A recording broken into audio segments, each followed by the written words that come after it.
Oh, despite some technical issues, I sometimes vaguely know what I'm doing. Last couple days haven't been any of those days. Hello and welcome to Irreverent, the show where we have no idea what we're doing, to the extent that we didn't even realize we were already paying for a subscription for multiple racing series that we had been wanting to watch, and have been doing so for multiple years now.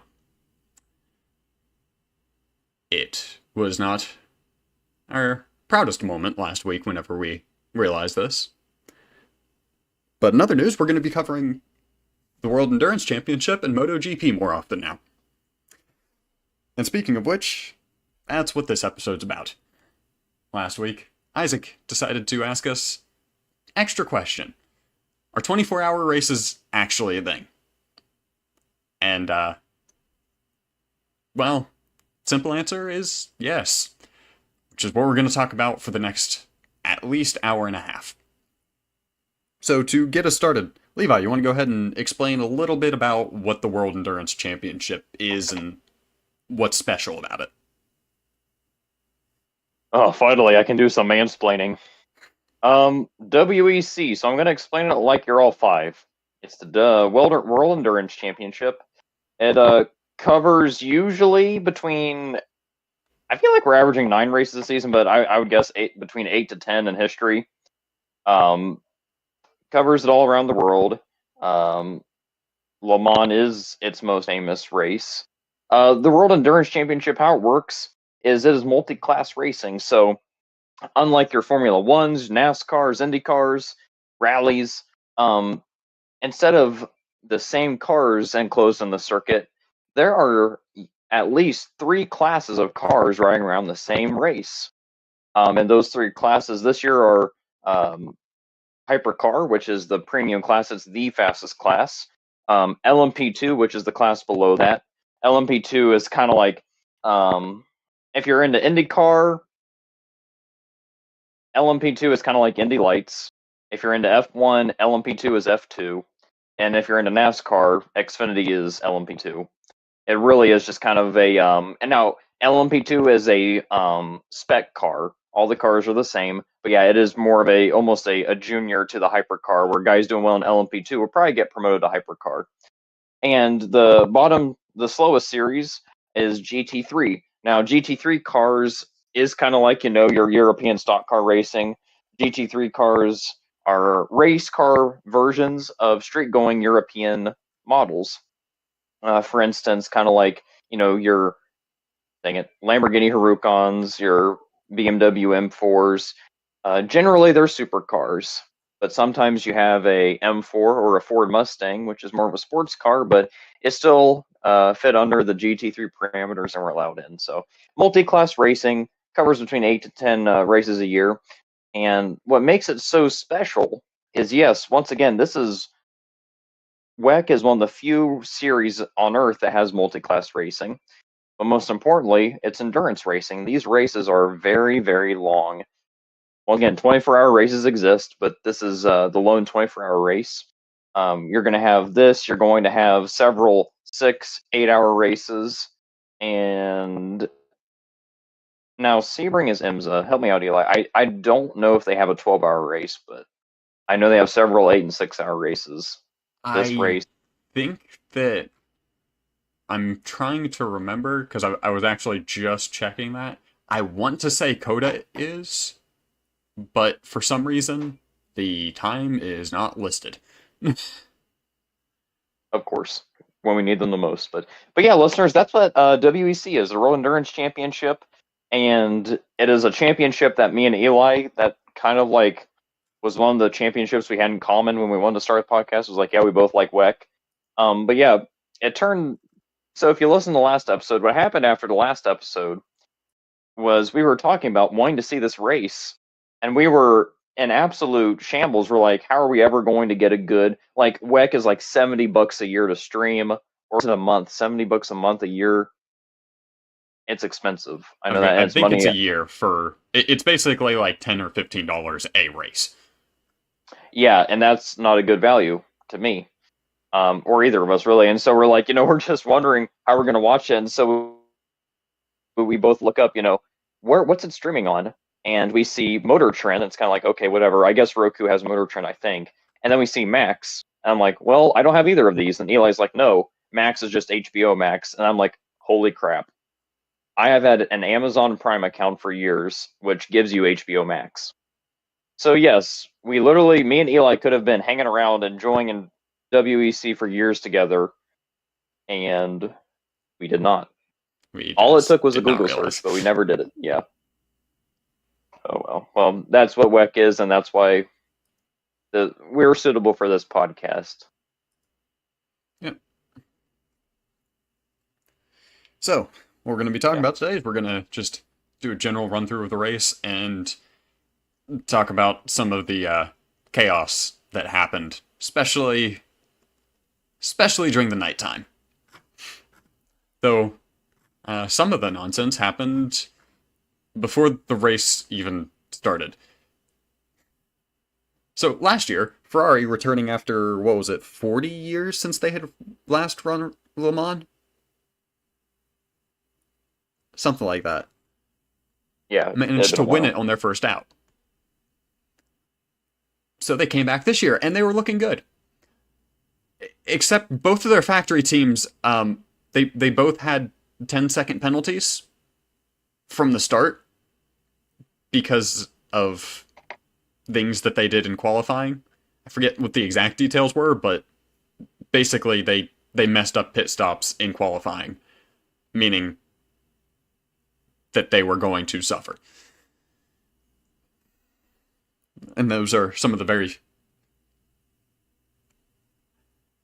Ferrari deserved more penalties than they got, and they got a lot of penalties. Yeah, it's so crazy. I mean, their Formula One team is so competent. I'm kind of surprised. The sad thing is, this is their team that actually does know what they're doing. They seriously need to consider transferring the race engineers from the WEC project over to F1, because then, maybe they would know what a tire is.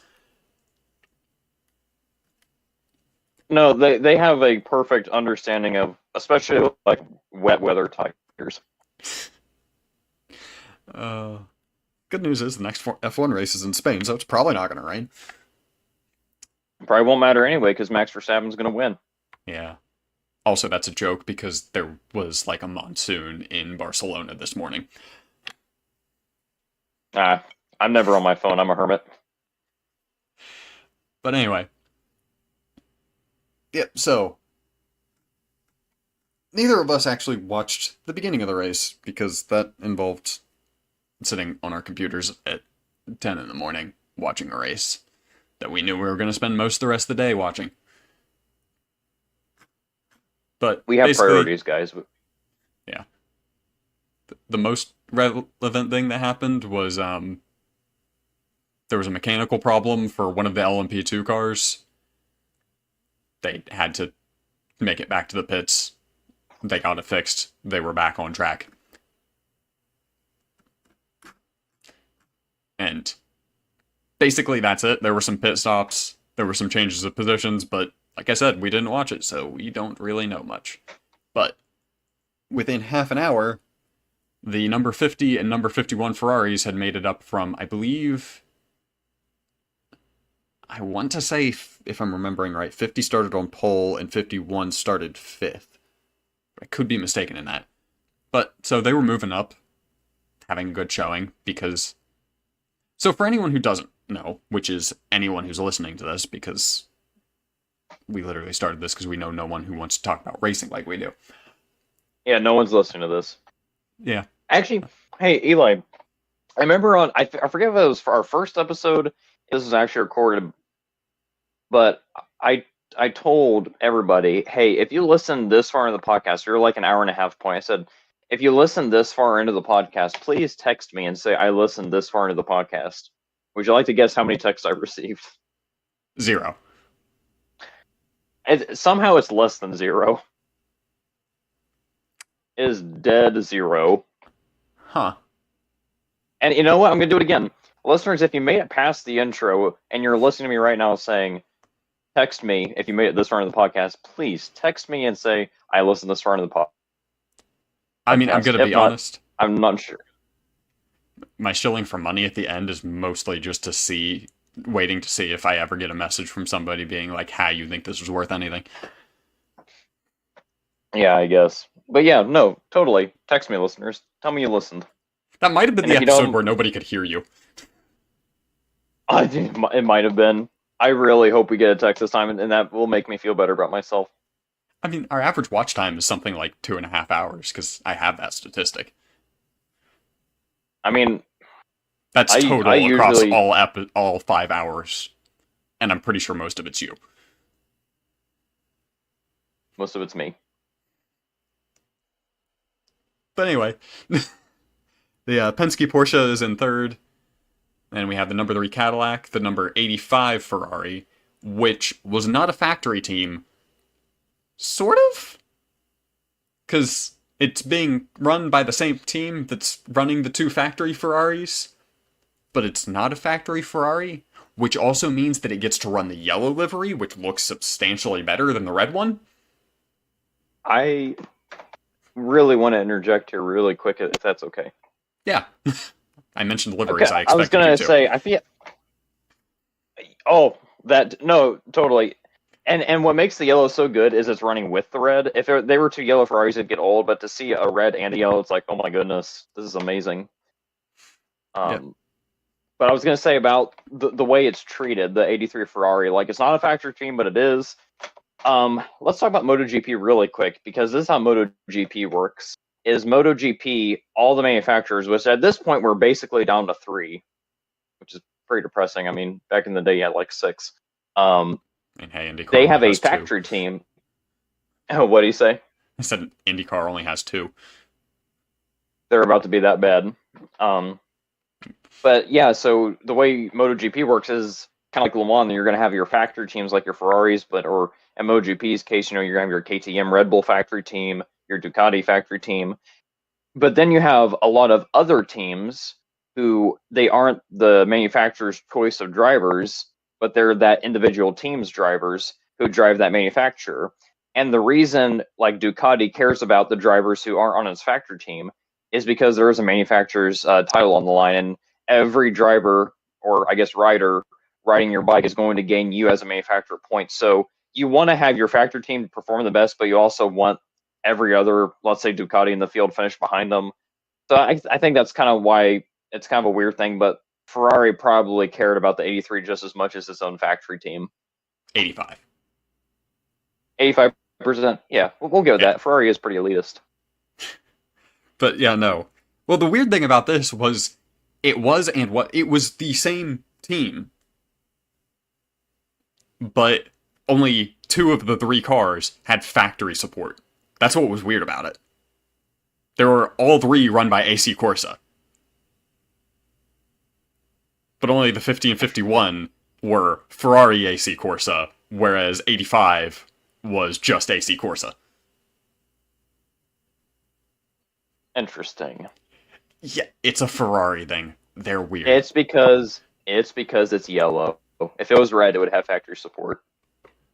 And what's funny is the 85 is the one with the most popular driver in it. The 85 is the one that was running Robert Kubica. For anyone who doesn't know, is a former F1 driver who had his hand destroyed when it had a guardrail go through it in a rally accident. And Surprisingly enough, he's still a good driver with half a hand. Man, imagine how good he'd be with both. He probably would have been an F1 world champion if he still had both. If you had proper equipment, totally. But yeah, then you have the number 8 Toyota, the number 35 Alpine running up in 7th. Don't expect that to last long.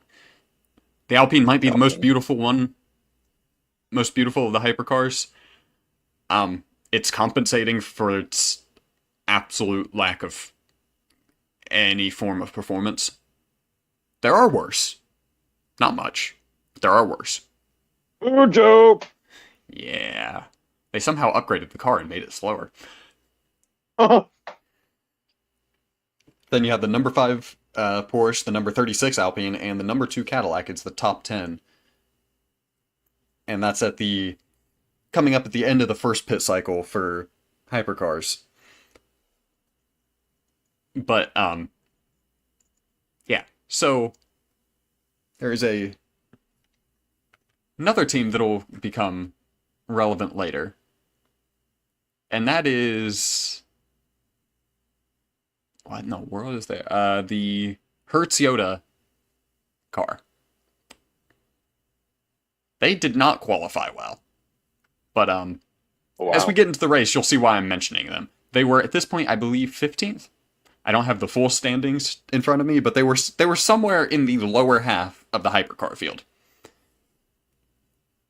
But yeah, but by the end of the first hour, all cars have come in for their first pit stops. Not much else happens. The number 99 Porsche, which I believe is one of the GT3s, has to be taken to the garage for a mechanical failure. Now, it's worth noting, like Levi mentioned earlier, this is an endurance racing series. Part of that is you are basically allowed to change every part of the car except for, like, the actual engine and the transmission. Anything else, you can swap it out and put the car back on track. So, unlike other racing series, in WEC, when you hear major mechanical failure, sometimes that car even comes back and wins the race. Oh yeah, that's amazing. It's always fun when that happens, or they'll get a podium. You'll see things like that happen every now and then. It's part of what makes endurance racing so fun. But yeah.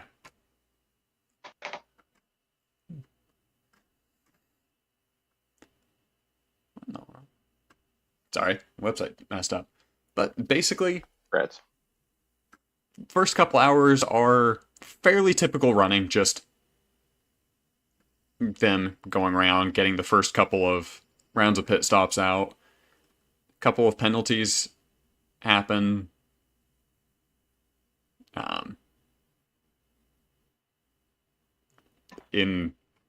After their pit stop, the number 50 Ferrari gets another 10-second penalty because they released too early. It really is kind of impressive. Spoiler, they'll go on to win the race. I can't remember if it's the 50 or the 51, but Ferrari goes on to win. Oh, it's the... Wait, now I'm second guessing it. I think it was the 50... I thought it was, but I couldn't remember. Might be the 50 Rats. I think 51's the one that had the incident. The incident? Yeah. One of the GT3s gets a penalty because they did just completely ignored a yellow flag and went full speed through it.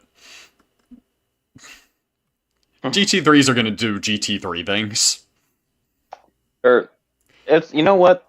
GT3s are proof that enormous cars are just so much fun to watch race. So, another thing that we didn't mention earlier is hypercars.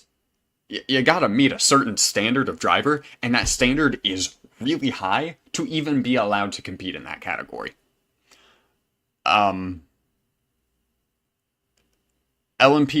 and GT3s, you basically just have to have a driver's license and $1 million. So, the driving standards vary substantially once you leave hypercar. I gotta explain something really quick about the drivers. I didn't mention this and how WEC works, but you don't have to be a good driver to drive in WEC. Like, guys, a lot of the field is categorized by medal. Your world-class drivers are the platinums, your F1, IndyCar, NASCAR champions. Those guys are platinums. Then you have gold drivers, who are drivers who are experienced in that series. Maybe having basically won like the race winner. Yeah, and those are your gold drivers, like Jordan Taylor. Then you have your silver drivers, which a lot of the field is made up of guys who have never really won a race. They've started in WEC or other racing series before, but basically they just have experience. That's what you see. Yeah, that's what you see a lot in the like LMP2s and GT3s. I think there was like one silver driver in and hypercar. then we have our bronze drivers. The dentists. the dentist. But yeah, then you have your bronze drivers, which are what they call gentleman drivers, and that's what when Eli said you have, as long as you have $1 million and a license, you can be a bronze driver. Technically, you have to do a bit more than that, but it's really not much, and it is not about skill or quality. It is just about money, and that you're not going to actively kill someone within 5 seconds of getting in the car. Yeah. So Nick DeVries isn't allowed to be there. Here's the thing, he is. Oh wow! Like I said, you don't have to be good. You don't have to be good. In fact, in WEC, it actually kind of being just an aggressive fast driver can actually be a bad thing because you'll burn through fuel and be more likely to crash. Whereas if you're just consistent, you can go pretty far. Yeah, you can make a top 10. Yeah. Heck, there are some drivers that literally get signed up into like top competing teams specifically to do the night runs because they are calm, steady hands that, you know, they're just calm. They don't get into accidents. They don't do anything reckless. So it's like, all right, we stick them in during the night and hope they don't crash. We don't need to be fast. We just need the car in one piece. They would. Yeah. So yeah, I just had to mansplain that really quick. Yeah, it's a useful thing to know, especially because it does come up a couple of times. Now, the thing is, I don't know why this happens, but somehow there is almost always rain during the 24 hours of Le Mans. And it's around about this time, going into the, as you come up on the second hour, that you get the first set of rain. Now, this rain didn't last long. It's actually not long after this is whenever I started watching. But the rain it's not that heavy of rain to the point where especially a lot of the hypercars don't even pit. Especially the ones who were already running on soft tires from their last pit stops. They just stay out. And I believe it ends up being all of the top 6 are cars that didn't pit for wet, if I'm remembering right.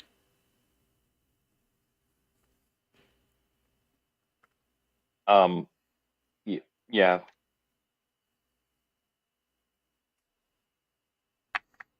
Yeah, I think it's right. Yeah, it's something around like it's the top 4 or the top 6. I can't remember which.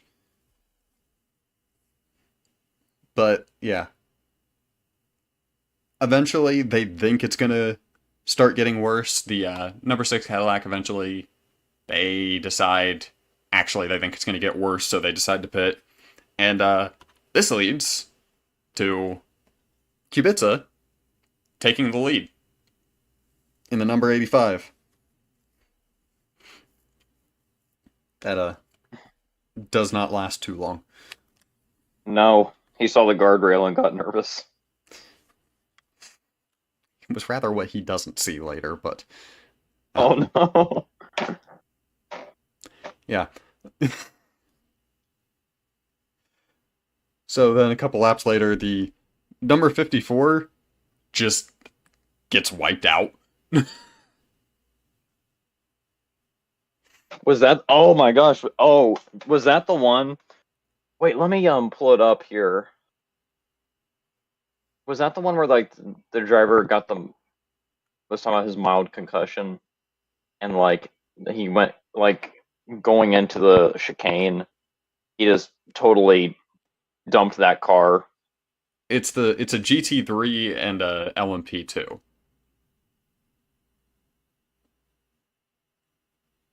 That's right. Oh my gosh! Oh, I remember that one. Yeah, we saw that together. Yep. It's That was unfortunate. Yeah. It was, again, remember, the LMP2 and GT3 classes, you don't have to be a good driver. Just have to be really rich. Yep. You know, Yeah, Eli, I was just gonna say, I didn't catch this at the time, but apparently it was the GT3 that got the penalty. wait. The GT3 got the penalty. Yeah, Now, if I do remember right, I they're the think the one that got LMP hit. isn't the LMP2 car that was literally trying to murder that man, and the other one got the penalty. That's, yeah. And the funny thing is, the reason I'm catching this, so I'm also, just to fill in some of the gaps in my notes, I've got the motorsport out minute by minute thing come up, and they were just as surprised. They were also fully expecting the number 47 to be the one with the penalty, but nope, the Ferrari did. Which is especially weird, because one of the things about WEC and multi-class racing in general is it is on the faster car, the higher class, to pass safely around the slower one. And that includes if the slower car is in a battle with another car. What was the reasoning? Was like the GT3 blocking? I guess. I mean, so another thing worth mentioning is on the live feed, basically because of how exciting the hypercar racing was, they were just ignoring the other classes. So, Yeah. No, generally, we only were saw some incidents really good after they battles. happened.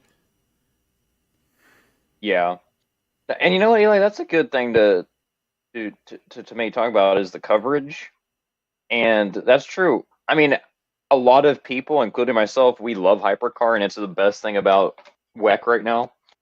But we barely got any GT3, and basically, if we didn't see the LMP2s crash with each other, none of us would have known they existed.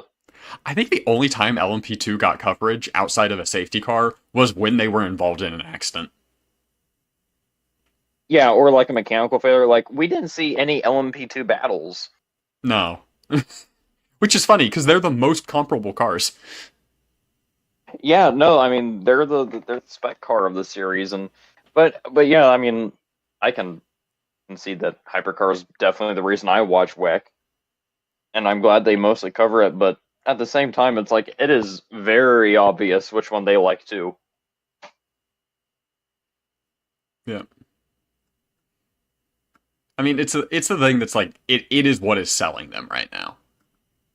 Yeah, I mean we can agree. I mean, other the $70 a year was kind of tempting because of hypercar, and I know I've told you multiple times if they made a series of just hypercar, I would watch it.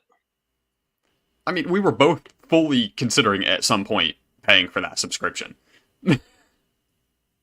Yeah, totally. But, yeah. Yeah, And then a I little guess bit... too. Yeah, I mean, hypercar. go ahead. Sorry, I was gonna say yeah. You're right. Hypercar is what's selling them because I guess like LMP2 racing and GT3 racing is very ununique in the world of racing. Like every country has their own GT3. Several have their own like prototype racing. But what makes WEC special is their hypercars. Yeah. Well, it's also the category that the manufacturers get to flex their muscle the most in, right? Because, Oh, totally. Yeah. for reference, the hypercar category doesn't really have the same sort of technical restrictions that other series have. They instead have basically limits. Your car has to have a certain minimum level of drag, a certain maximum amount of maximum downforce coefficient, and a maximum amount of power it can produce. And aside from that, you're allowed to do basically whatever you want. And so that's why Yeah. they all look so unique and are all good in different situations, but are Yeah. competitive. I mean, yeah. I mean, I know you and I were talking in the race. Like, I almost feel like Formula One needs these regulations. We almost feel that way because it's Yeah. worked so well for hypercar. Well, I mean, like some of the cars are. I don't think any are running V12s this year. I think that's Aston next year. But there's like V10s. There's a naturally aspirated V8. There's turbocharged V8s. There's six-cylinder hybrids. There's rear-wheel drive. There's all-wheel drive. Right. There's all sorts of different powertrains, transmissions, and sorts of stuff going on for these cars. So it is an actual proving ground, unlike a lot of other racing series, for these manufacturers to test the most extreme end of what they're capable of. Yeah, no, and yeah, that's what excites me about hypercar is these aren't just I don't want to say a copy and paste race car, but you can literally buy some of these cars. Like you can buy the Aston Martin Valkyrie, which is coming next year. You can buy the Ferrari 499P. You gotta be really rich, but like it goes back to maybe like why everyone loves, you know, admires old NASCAR is there's something special about seeing a ton of different unique cars, but somehow the regulation makes it so all those cars are competitive. It's actually a funny thing. The Aston actually has to be depowered for the Le Mans version. Yeah. No, yeah, I'm really They have looking to forward remove to it. horsepower. That's going to be fun next year. Yeah.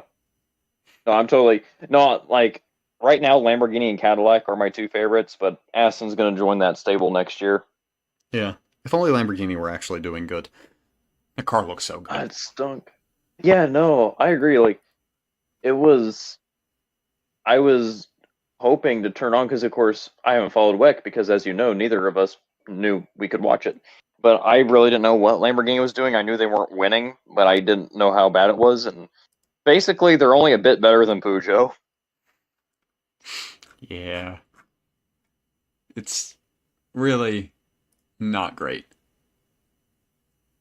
Yeah, and that's the thing. I want to see a company like Lamborghini do well. I don't want to see elitist Ferrari and Porsche win. I I just don't want to see that. I want to see more of a company who loves to be different, like Lamborghini, and is good at being different. Usually, come in and really, do a Ferrari where first year in you're gonna win. I didn't check this. They're And actually behind Peugeot in the standings at the moment. now I'm just sad. I was already unhappy. Now I'm just sad. Like, and it Cadillac also is two. wait. Cadillac is a second. Cadillac is tied with Peugeot. Oh,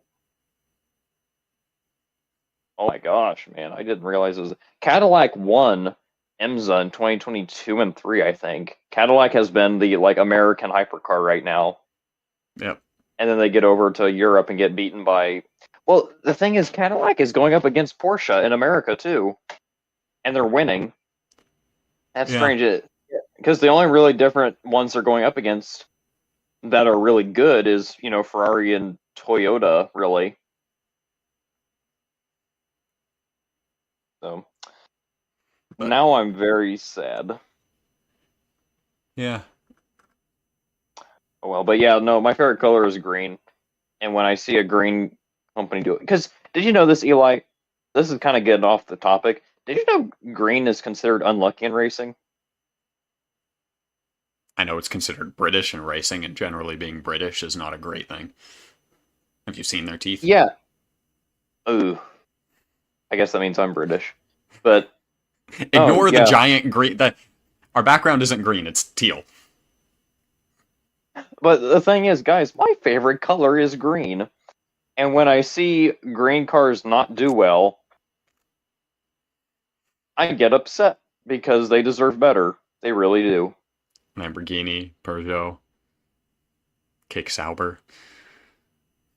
Or it's why can't I guess Mercedes had Petronas green. Petronas said it's green. So technically green was the dominant color in F1 from 14 to 20. It was their color on the ticker. Yeah, secondary color. You know what, Eli? I feel like also a lot of boring cars are good at racing. Like if you like, I guess Ferrari, I like a car that's all red, so that's okay. But then you get a car like Mercedes, which is usually only ever going to be silver or black. That one dominates. The one that replaces them is a puke blue Red Bull, which doesn't look good. And The Red before Bull that, drives me crazy more than anything. Just because Mercedes has never had a truly great livery. Red Bull has had multiple. yeah, and they chose the worst one of the worst ones. It like even if it were just glossy and not matte, it would be so much better. Yeah, no, that color does not do good in matte. It does not do good in matte. But and then you have coming over here, in NASCAR, you have your Kyle Larson's winning championships. You have your Chase Elliott's winning championships, which basically I still know whether those cars are white or blue. Anyway, that's my small rant about I can't stand to see a bad car do good. I want to see the most crazy paint schemes do well, or the most vibrant ones. Unfortunately, the teams that go for the craziest paint schemes are the ones trying to get noticed because they aren't fighting. You know what? I feel like there should be a rule where if you're dominating a sport, you have to change your colors to be the most crazy looking things ever. Because no, it's not good for press either. If a boring looking car, all right, if a boring looking car is dominating a series, especially with kids, they're not gonna care. They want to see something cool. And even if F1, it's actually been mentioned that F1 is considering implementing a rule specifically to diversify the colors on the grid. No, that's good. And there's a science to it. I mean, when you look back, at a movie like Cars, which, is a lot of, in my generation, a lot of kids' favorite racing movies, you look at the three main characters and they're not crazy looking. Like the paint schemes aren't crazy, but it's vibrant. You got a bright blue, you got a bright red, bright green. And racing, it doesn't really matter if the individual car looks amazing. When you're racing, there's so many cars that you want to make sure each car is distinguishable. So what matters more isn't so much the graphic design of each car, but making sure your car stands out with a vibrant color. So, but I like that you mentioned that because yeah, F1 needs to do something because when you have a lot of black, black, black with accent colors, yeah, the accent colors and the individual cars look good, but do the cars work well together when you're watching them race? I mean, to be fair, calling the current Alpine livery good is a stretch. 2021 is when they peaked. Yep. Their hypercar looks great. Oh, that's the only thing good about it. And guys, I'm gonna exclude. This was basically an F1 conversation. Hypercar looks amazing, not because of the cars, but also there's a lot of color. I mean, you got your green Lambos, you got your yellow, blue, red Cadillacs, your red Ferraris, yellow Ferrari. You got your mandatory white and black Toyotas, which, well, I guess they need a white and black car though. I mean, the thing is, Toyota can get away with it because one, it does look good, and two, they're the only ones that do it. Yeah, but that's the thing; they're the only ones that do it. Ferrari isn't running a white and red car, and Lamborghini isn't running a white and green car. Toyota can get by with it because they're the only ones doing it. Yeah, like when Mercedes was the only one with a black car on the grid. I didn't love the livery because of the weird thing they did with the chevrons on the back, or the AMG logo and the next one on the back. But like, or the Ineos sponsorship. Yeah, but like they could get away with running an all-black car those years because they were the only ones doing it. It wasn't a good design for an all-black car, but they could get away with it. But yeah, no, even the Peugeot with the like gunmetal gray and like neon green accents. I'm still disappointed they caved and put a wing on it, especially because it's not actually helped them at all. If you're gonna be bad, you got to be committed to the bit. For anyone who doesn't know, Peugeot's first hypercar did not have a rear wing, and they were bad. They're not any better. And yeah, that's the thing. They didn't have a wing. They were bad. They put a wing on. Now they're worse. Like, take the They're wing off. You gotta stay committed. they're worse and less unique. It says like after like 2 years of not being good, Pooch's like, "Ha, we weren't even trying," and now they look silly. Yep. And it's even sadder because Peugeot used to be really good. Yeah, but then nobody's heard about them for the past 20 years. That's true. Yeah, and that's the thing. If you're a kid coming into WEC, it's like, who's Peugeot? They suck. Yeah. So anyway, for the next little bit, the yellow Ferrari manages to maintain the lead. And then we get another thing that's part of what makes sports car racing great. Because it's something you do not get to see on road course racing all that often. But the number 50 Ferrari and the number 83 Ferrari. Also, sorry about earlier, I corrected you, but apparently it was motorsport.com that was wrong about the numbers. Oh wow. Yeah, surprised me too. Maybe that's why McAfee security started blowing up. But anyway, the number 50 and the number 83 spend like a good 30 seconds plus literally wheel to wheel side by side through multiple corners fighting for the lead. You don't see that on other road courses. Aside from Especially like the same manufacturer, yeah. yeah, like aside from like V8 supercars over in Australia, but let's be real, Australians are built different. They function differently down there.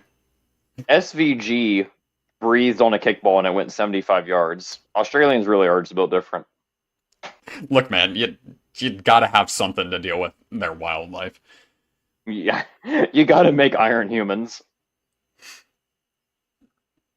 But yeah, and then the end result of this battle is somehow in the process the number 50 Ferraris, their rear view mirror falls off.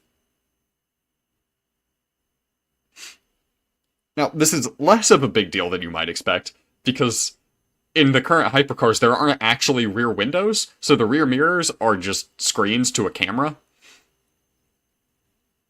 But every time they cut to the inside camera of the number 50, for like most of the rest of the race, you just see the mirror dangling by a cord, swinging back and forth. Because they couldn't fix it. It would have taken like several minutes at a pit stop to be able to reattach it, which would just be a waste of time. But like, so if the drivers want to check it, they have to like reach up and hold on to it for a second to look at it.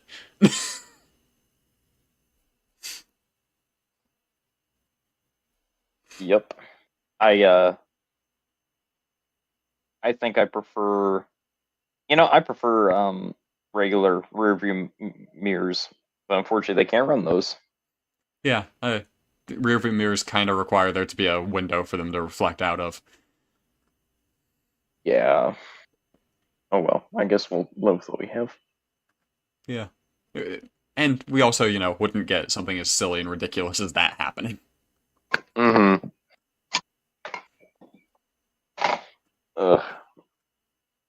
What hour are we on right now of the race?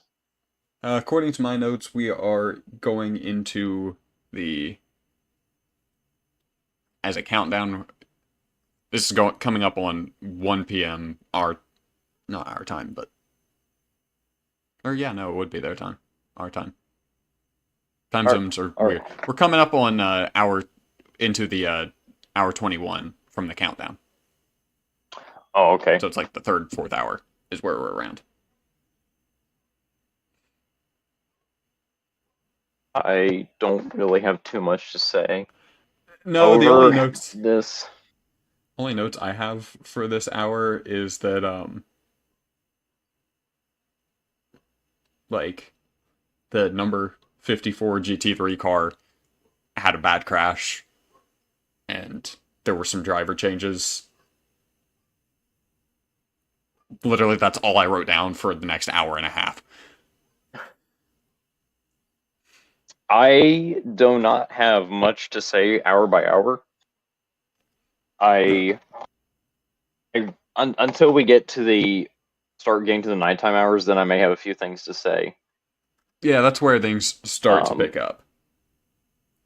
yeah, because we have the commentating, we have the rain, and then we have the BMW team. What happened to them?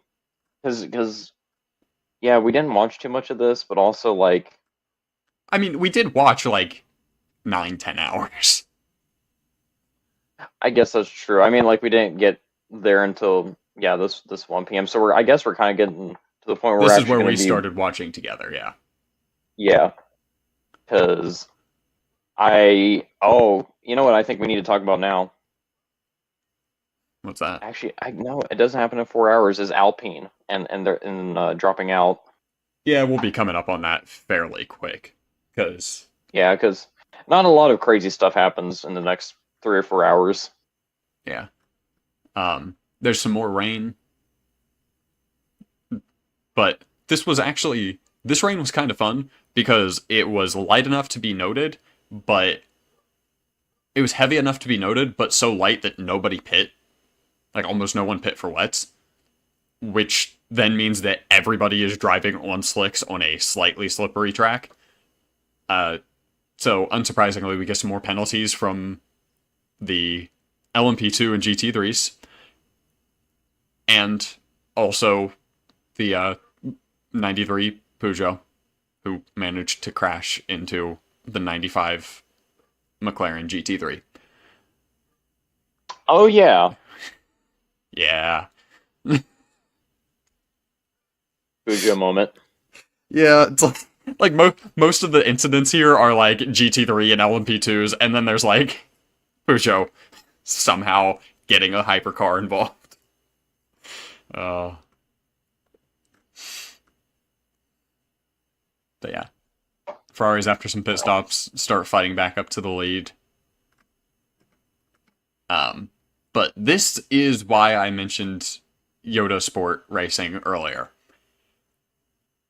because they're now sitting in a podium position from like the lower half of the grid. And this isn't on strat, like, this isn't because they're at the end of the pit cycle or whatever. This is their running position is third, which is insane, especially because this was the car that had to be rebuilt. In 24 hours, right? Yep. The day before, in the last test session, there was an incident with this car, and it was completely destroyed. So, overnight, the mechanics built an entirely new hypercar, tested it, And the did a shakedown, and had it ready for the race. it's just utter insanity. When Eli told me that, like, it's just it's incredible how you just build such a machine in 1 day and have it ready, like no flaws to a point where yeah, in hour 4 of the race, it's up there already in the podium. But yeah, just building one. Because they weren't at the Porsche factory either. They had to No, kind of use what they had, and this team of people. Here's for reference: Pagani, the company, produces 45 cars a month. That is with an enormous, you know, not factory, but I guess it is a big factory. But that's with an enormous group of people with who live in the factory making these parts, doing it as quickly as they can. So your average, this entire factory averages 1.5 cars a day, and this group of people built one hypercar in 24 hours, and which is arguably a more like I don't want to say sophisticated machine, but a higher. Uh, well, this also includes all yeah, of the testing that's required for it. Making yeah, sure all of the it's parts are in. Mind you, these are the same mechanics that then have to spend the next 24 hours working on this car during pit stops. did any of them sleep? They were the most exhausted looking pit crew whenever the camera cut to them. They were beat. Normally, it takes 2 to 3 weeks for one of these cars to go from just a chassis to be assembled and shaken down to be ready to race. And they did in 24 hours. And not only that, it seems like it was faster than the one they had run before the accident. Yeah, that really is just utter insanity. It, like, if nothing else, like they deserve a round of applause just for that. I They mean, even if they had deserve. just like gotten the car, just getting on the car on the track deserved a round of applause. Yet alone actually being competitive. I was gonna say, I feel like this crew deserves a lot of PTO after all this. I mean, to be fair, it is WEC, so they've got like a month and a half off. And they need to take two of those weeks away from the factory, not doing anything with the cars. Yeah, they finished top 10 with a Yeah, car less than 24 hours old. And people are yeah, impressed when a horse can walk an hour after being born. yeah. This is a different animal. Yep. Oh well, enough about tongue bathing Team Yoda, which they can't get enough tongue bathing after that. I was gonna say they just fully deserve it. It's Yeah, insane. I mean, my goodness, like I appreciate craftsmanship so much. Like I am, I still just can't comprehend even a team of people just starting with a chassis and in 24 hours having a car in a race, being competitive in the biggest race in the world. Like I, that level of craftsmanship, concentration, quality. It, And then to maintain that for another 24 hours. These people were working on the same car for 48 hours straight without a break. it's just, yeah, it's literally amazing. That I feel like in all of motorsport and my life, this may be. I don't know if this is the most impressive, but it has to be up there. Like this is one of the most impressive things ever. Just building a car like a hypercar in 24 hours. Yeah. I mean, like you said, we're giving all these crazy stats and stuff how long it takes normal human teams to build cars. In NASCAR, they bring backup cars and sometimes still are barely ready for the race, just trying to repair some fenders or like a damaged engine. Like Yeah, F1's the mere, same way. Like half the time they have to send it back to the factory to fix a small crack. yeah, like a crack in the chassis. But like this team built an entire race, like one of the fastest race cars in the world, 24 hours. You gotta be kidding me. And that car survived to the end of a race, running continuously, at full speed, full power, for another 24 hours. Like, I really don't know if all the Red Bulls they were drinking, if the main ingredient was testosterone or like what, but yeah, I still just I wish I could have been there just to watch them work, to just see like how do humans do this Yeah. in this little time? How can humans be this productive? Something that I will never know and I will never even see a glimpse of. And I almost don't want to know. I don't think my body could fathom being that good. I don't think it could. Uh, now the This episode has turned into Hertz Team Yoda and why we love them. I mean, honestly, like I had known about them because they're a privateer team that usually does pretty well. But like, this made me a fan. Yeah, yeah. Like if I know the team I'm rooting for can do this, at this point, what can't they do? Yeah, What it's can't like, you do? yeah, they deserve whatever they can get. Now, the next Yeah. thing in the notes is something that I know that you wanted to talk about because Oh this is boy. when Valentino Rossi first starts his first stint. Oh, oh yeah. Oh yeah. No. And listeners, some context behind this is that when me and Eli were watching Le Mans together, we were getting bored and arguing with each other and yada yada yada. But we just started talking about life, and I started, I was pointing to Valentino Rossi because I'm a fan of MotoGP. I haven't really followed it closely since last year. It's been a second or two. But no, I was totally rooting for Valentino Rossi to do well, and he did great. Spoilers: the car gets wrecked, and it's not his fault. But he was leading GT3. Valentino Rossi was leading GT3 his entire stint. And but yeah, Eli got me thinking about motorcycles again. And now at this point, I'm fully invested in buying a motorcycle because I wanted to last year and I didn't do it. But now Eli, the horrible associate he is, has got me convinced into spending too much money again.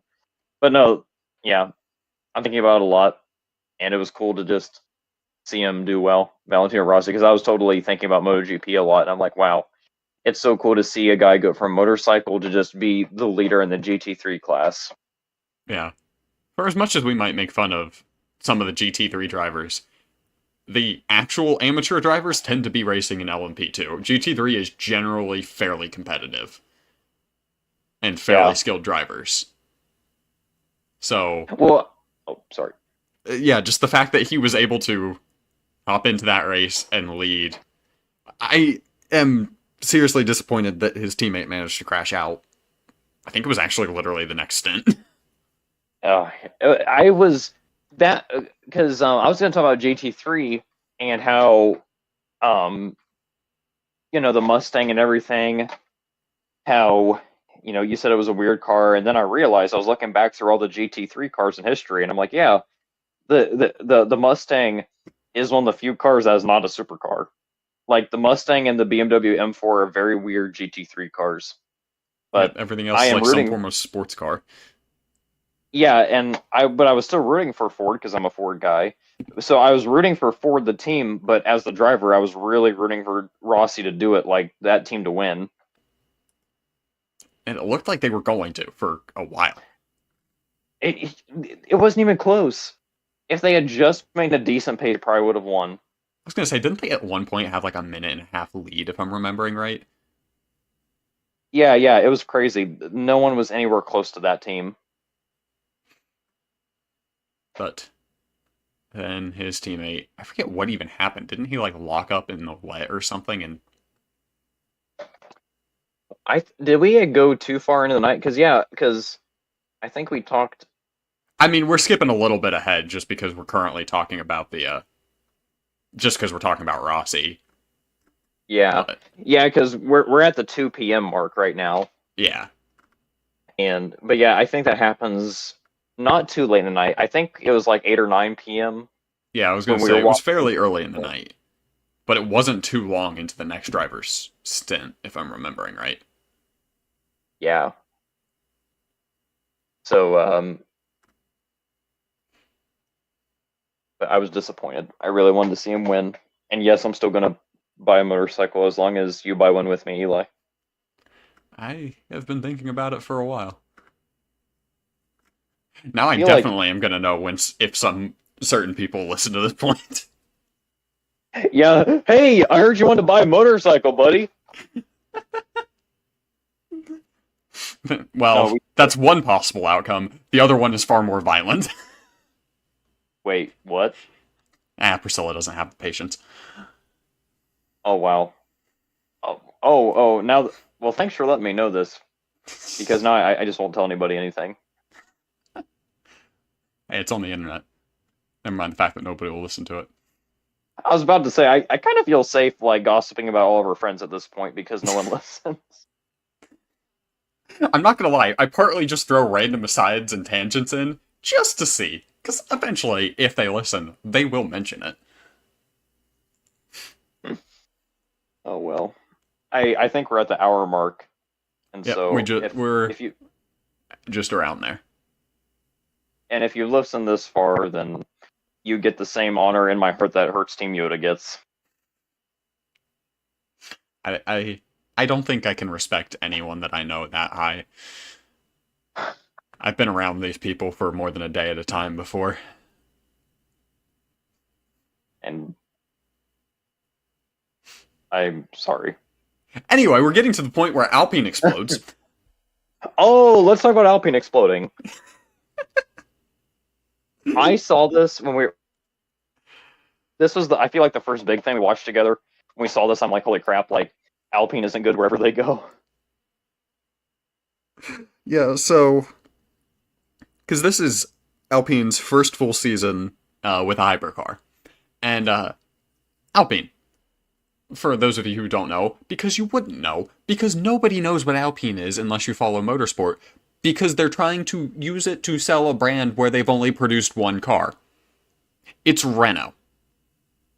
Yeah, it's basically Renault, guys. Yeah. You know, one of the most dominant engine manufacturers in Formula One history, uh, like a pioneering company in terms of not just motorsport, but automotive history in general. Yeah, they decided to outsource their engine manufacturer to a small scale Italian company that is renowned for how often their engines explode for their I totally. cars, Yeah, I for a totally want to buy that. series that is entirely dedicated to running them hard for extended periods of time. At least That the might car be looks amazing. it might be the most French decision ever. Speaking of which, one of the cars is run by a full French team. All three drivers are French.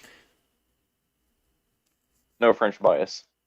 Unsurprisingly, their engines in both cars within an hour of each other, if I'm remembering right.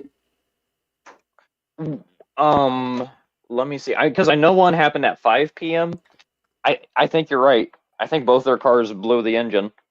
Both cars blew their engine. It was within like an hour or two of each other. Both of their engines blow, and that is one of the few things you're not allowed to change in the car. Yeah, like and by the way, the one car that Alpine does sell is the A110 Cup, which I think debuted in 2019. I Um, think so. It's I 2018 or really like. 2019. I think it's 20. It was the 2019 model, but it came out in 2018, if I'm remembering right. Oh, okay. Yep, makes sense. But I mean, the only reason I even knew about the Alpine A110 Cup was because of Motor Trend and Hot Wheels, because Motor Trend had an article on them, and I read it when I was in like in my freshman year of study hall, and then Hot Wheels quickly released the I still have it actually. It's the cerulean blue with orange Alpine A110, and Mhm. it's an amazing sports car. Like it's on the level of Porsche. When you in your head when you think compact sports car, you kind of think of an A110 Cup. It's a cute car, but that's kind of only as far as Alpine's ever gone. Here's the thing: I love that car. Like, because I think James May, in his review of it, said it almost looks and feels like a supercar without all of the inconveniences or price tag of a supercar. Yeah. No, like I said, it's just it's a wonderful. It's kind of like on the level of a Alfa Romeo 8C or a Audi TTRS, something like that. Just a really or a Jaguar Project 7. Like it's a really cool sports car. But it's also the only thing they've made in the past 6 years. And the only other thing they've done is be mediocre at motorsport. And Alpine, talking about the car company, I agree with you. I wish Renault invested more in them or Alpine made better decisions because Lamborghini is a supercar company. And Lamborghini's been hyper successful because they've stuck with the bit. They've always been a supercar company. They're not going to release anything else than supercars, whether that be an SUV or crossover, it's going to be super. With Alpine, they don't really have that identity. They have the A110 Cup, but why don't you just become a really good sports car company? Release the Alpine A110, may have a complementary model, maybe have a faster or a slightly slower model or a sedan. I mean, the A110 Cup to me is one of the most perfect sports cars, and yeah, promote your brand a little more. Produce a few more cars. Work more closely with Renault and be good at racing. Actually, Yeah, that's the thing. Is like it's supposed to be Renault's performance car division, and they've done nothing with it. And a funny thing about it is, it used to be Alpine used to also be a fairly renowned rally brand back when rally was still like rear wheel drive. Hmm. Why aren't they looking into the WRC? Like, what are you doing here? And I am fondling my A110 Cup Hot Wheel as we speak.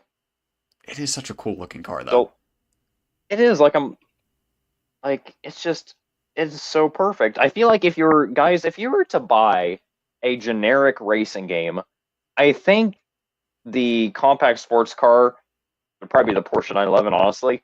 But honestly, I could see the A110 Cup being a very close second. This car is just so perfect. I mean, I prefer it to the Porsche, like in pretty much every way. You know what? I can't disagree because the A110 Cup can be a sports car or it even has the body style of some supercars, like you said, like your Aston Martin's V12 Vantages, like it kind of fits in there too. It fits in a lot of different stock car categories. Well, especially like the But retro style headlights and all that stuff. It's just gorgeous. Anyway, we're not a car podcast. We're a racing podcast. I beg to disagree. After this, I want to talk more about A110s. I was gonna say we just got off on a whole tangent, which we're probably gonna do I just love occasionally. it. It's just so good. I love it. It's perfect. I'm speechless talking about it. It's a good car. What's funny is we're actually coming up on discussing a half-hour tangent that we had. Oh boy. So to uh, get out ahead of that, at around what time was it? I forget. It's 17 and a half hours remaining in the race. I cannot remember what time that was.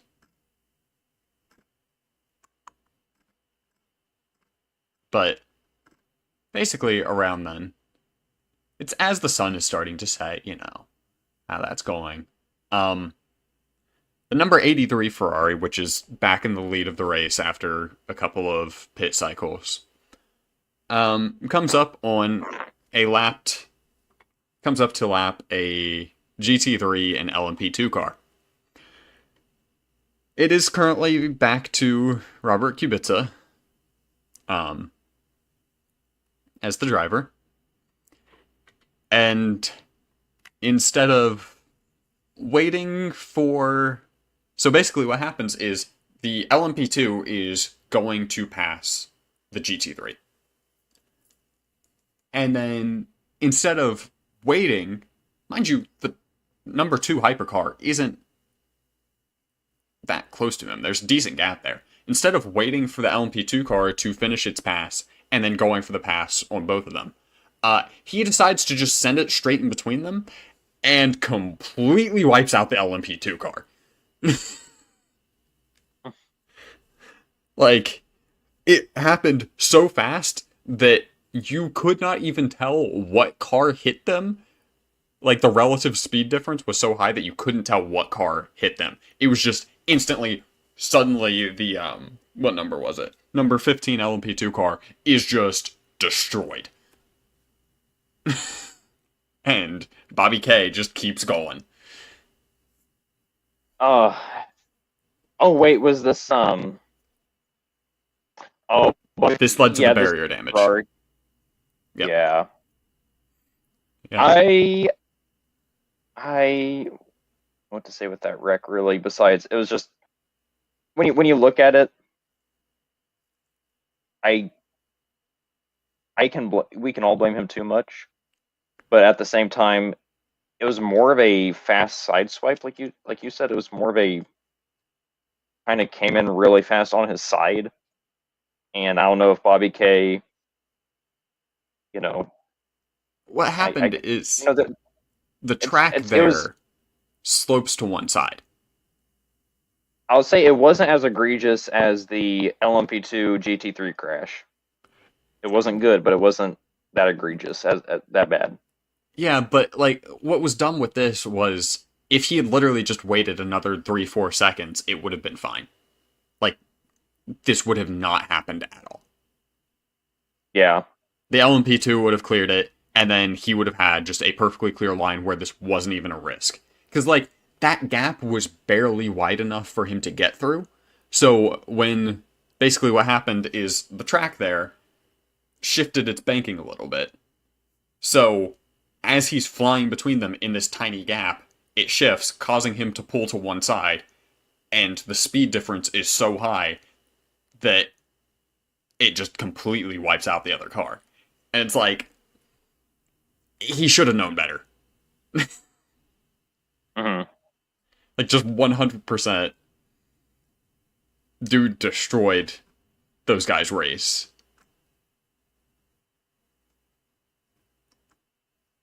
And this ends up leading to the um, first safety car of the race. Because Oh yeah. that led to him getting knocked into. I forget it.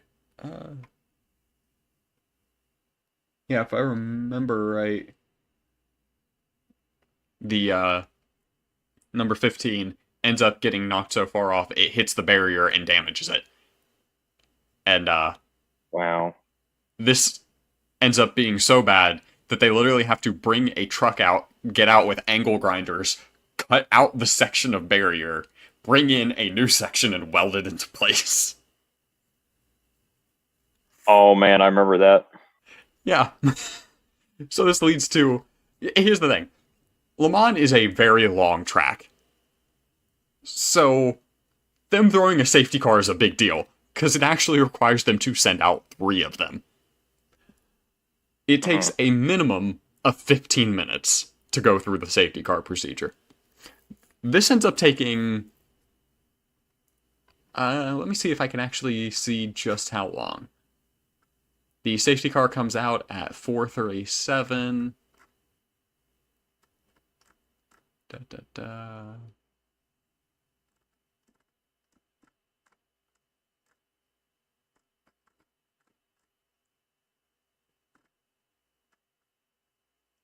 And it goes back in at 6:09. So the safety car was out for almost an hour and a half. Dang. Yeah. So in that time, me and Levi got so bored that we literally just decided to start fighting. I didn't see the episode get posted this week. I haven't got it ready yet. Still have to post it up, but yeah, I'll probably post that after this. But yeah, no, we got bored, so we literally just decided to argue over NASCAR versus Formula One's point system and championship systems for like half an hour straight. Yeah, it all started with me looking up the new in-season tournament, and I'm like, I guess that isn't the worst thing ever. And Eli says that's the dumbest thing ever, and I say, I won't spoil it too much. Go listen to the episode. It's a fun half hour. It's a very dramatic ending. Yeah. Oh yeah. Yeah. What happens is Eli murders me.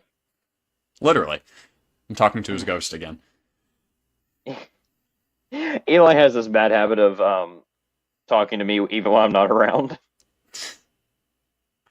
To be fair, the way I talk in that half hour segment is a lot closer to what I sound like when I talk to myself. It's much more unhinged than the first episode was. Yeah. But anyway, during the safety car, it starts raining again. Oh boy. Oh, we're close to the BMW crashing out, aren't we? I believe that is just after this. This is also when the number 70 McLaren has its radiator just completely blow up, and they have to disassemble like 90% of the car to fix it. Oh yeah. There's literally just water pouring out the front of this car.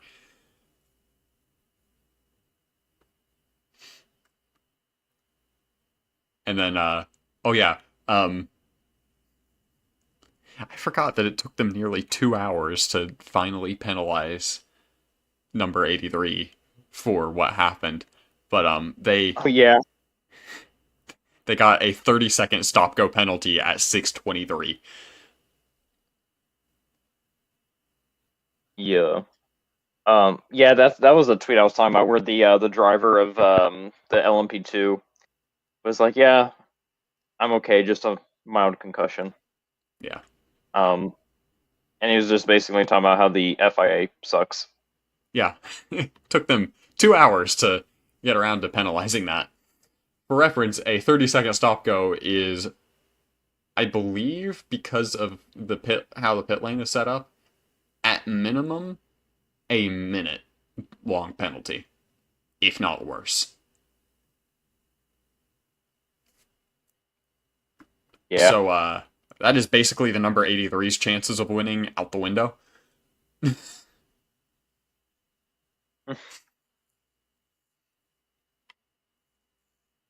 And then also a bunch of cars get penalties for safety car procedure infringements because safety cars don't happen much in WEC, so they didn't know what they were doing. And they broke the Yeah, it's rules. kind of hard to know what to do when you never done it. Yep. Unsurprisingly, a lot of those penalties come from LMP2 cars.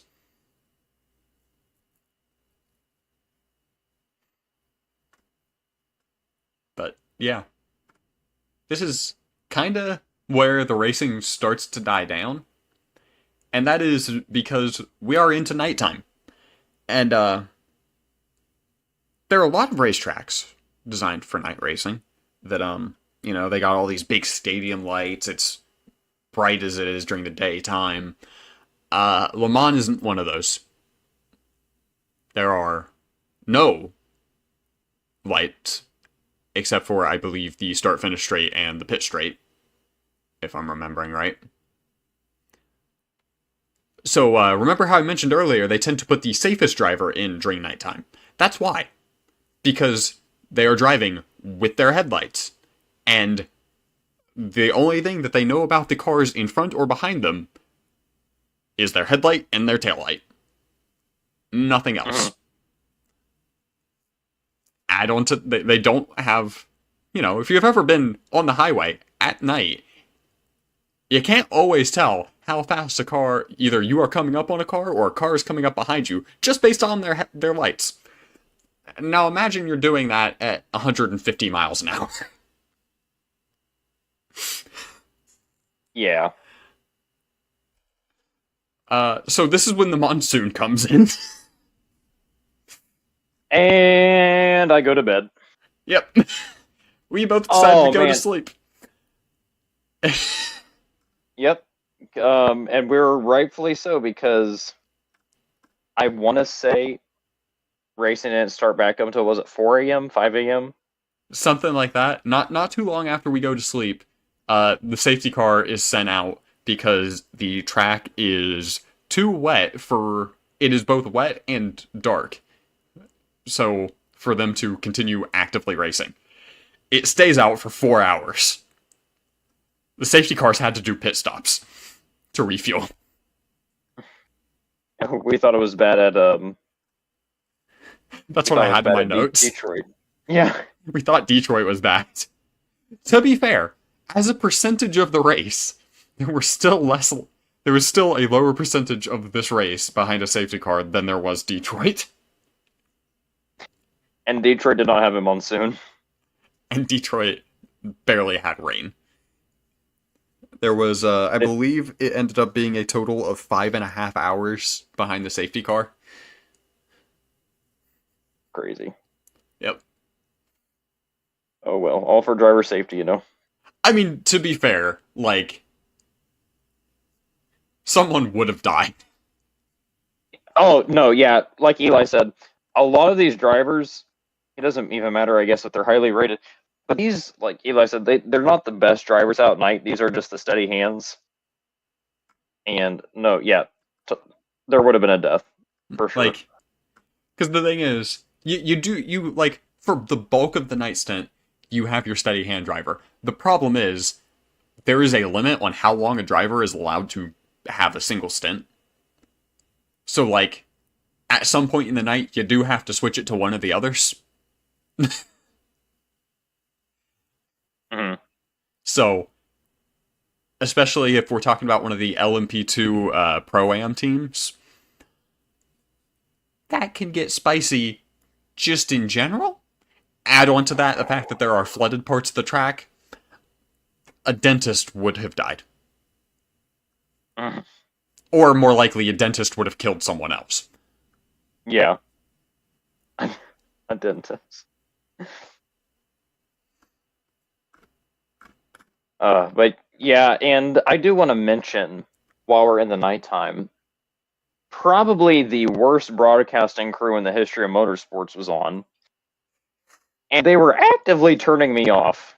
To be fair, it should be prefaced that, like, the crew for the daytime was a combination of, like, the Sky Sports and the F1 TV Live crew. It was like the combination of all of them together for like 12 hours straight. So it's like some of the best racing commentators and like personalities out there. Like, if nothing else, you gotta give F1 that. Their commentary team is really good.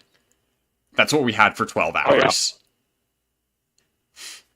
And then we got tonight. But then we got tonight, and then there was a third phrase, Eli, because I stayed up a little later than you did, up until about midnight. And there was one last thing this guy said, and honestly, guys, we're just scratching the surface of what he probably didn't say. But while we were watching, we got to hear things like big, hot, thick slicks, big, fat, chunky rain tires. This man had a fetish for tires, apparently. Wasn't big, And it was big, fat, chunky wets. Oh, yeah. Just this guy knew what he was doing, and he was stupid. No, I think the worst part is, yeah, I don't think he got did. close. You don't think he was self-aware that he was being silently erotic the whole time? No, that's the thing. I don't think he did. Because, like, he didn't even, like, chuckle. He didn't pause for a response. His co-commentator never mentioned it and never brought it up. Just kept saying it. Or my favorite, when it was close to midnight and they were behind the safety car, he was like, at least we're getting some sexy wet shots from that rain. I mean, to be fair, you gotta admit, with the lights and the rain and the hypercars, they do look pretty good. But sexy and wet? I don't think that's as bad as the chunky wets. I don't think that's... That is as bad. I mean, it's kind of the culmination of it, but I don't think that's quite as bad. Here's the thing. I've heard other normal, like, relatively normal humans say something like that about a car. His tire comments were completely new. Which I think makes it worse. Yeah. You know what? I'll give you that. Yeah, there is a lot of weird guys with four wheels. But yeah, I have literally never heard a tire be called big, hot, thick, or big, fat, and chunky. I have never heard someone so turned on by tires. It was... it made me uncomfortable. Man, I think he wants the Michelin Man. Like, he totally wants it. Oh, God. Oh, who's that weird advertising guy? That weird tire guy? He's not weird. Perfectly normal. I think he's big, fat, and chunky. It just... And I like it. Man. It was a turn-off. It was a turn-off moment for me. I am glad to have not had to listen to much more of him. That was the last comment I got, was the sexy wet shots from the rain. I am sure that there was more unhinged stuff that came out of that guy's mouth while we were asleep. Like, considering that everything that we just talked about happened over the course of like 3-4 hours, which is less than half the time he was in the box. Yeah, and oh my goodness, yeah, like I just don't know. I'm glad. I'm almost glad, guys, we didn't watch more Le Mans than we already did because of that one stupid English guy. Yep. Oh, I'm sorry, that one big fat chunky English guy. Uh, Anyway, more on the night shift other than just the really bad commentators. I mean, there's not much else. Most of it's run under safety car. Something I didn't realize is I knew that they had to refuel the safety cars. I didn't know how they did it. So what they did is they went down to a single safety car, had everyone up behind it so that they could refuel the other two, and then sent them out one at a time. I love it. I uh what would they have done if one of the safety cars, because it had to run for so long, had an engine failure? Do they have a backup safety car? Well, they had three, because that's their normal procedure, but But I was about to say, what if they have to break normal procedure? Like, do they have an extra, or do they just have to run like yeah. decreasingly less until they're down to one? They just send an intern out to go grab his Golf from the parking lot and start taking it around. Hey, kid, you. Yeah, we need you. But yeah. So as they get back to racing, um, Ferraris get some penalties. That's another thing. Because of the safety car, anyone who got penalties couldn't serve them for like 6 hours. We just had to stand in misery. Yep.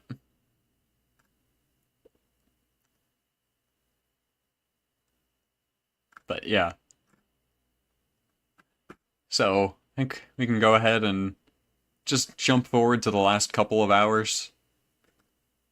Because I'm going to be honest, I don't really fully know what happened overnight, aside from what we talked Yeah, about. and it doesn't matter too much. The racing didn't start back up until what 5 a.m. So Yeah. we didn't miss much, guys. Basically, the important thing is the number 8 Porsche has made its way to the front. Not Porsche, Toyota made its way to the front, followed by the number 6 Porsche, number 7 Toyota, the 50 Ferrari, 83 Ferrari, and then, yeah, that's the top 5. Which is going to be relevant because Ferrari does some things. Oh, that's something else we forgot to talk about. We forgot to mention some of the names of the GT3 drivers that stood out to us. Can I shout the one that starts with a B? You mean Mr. Irwin? That's his first name, by the way. Mr. Irwin? His first name is it's Irwin or Irvin. I forget which one. Irvin. Well, yeah, like when he was a kid, his mother's like, Mr. Irvin Bastard. Yep. One of the driver's There last was, name, there's yeah. like spelled exactly the way you think it is.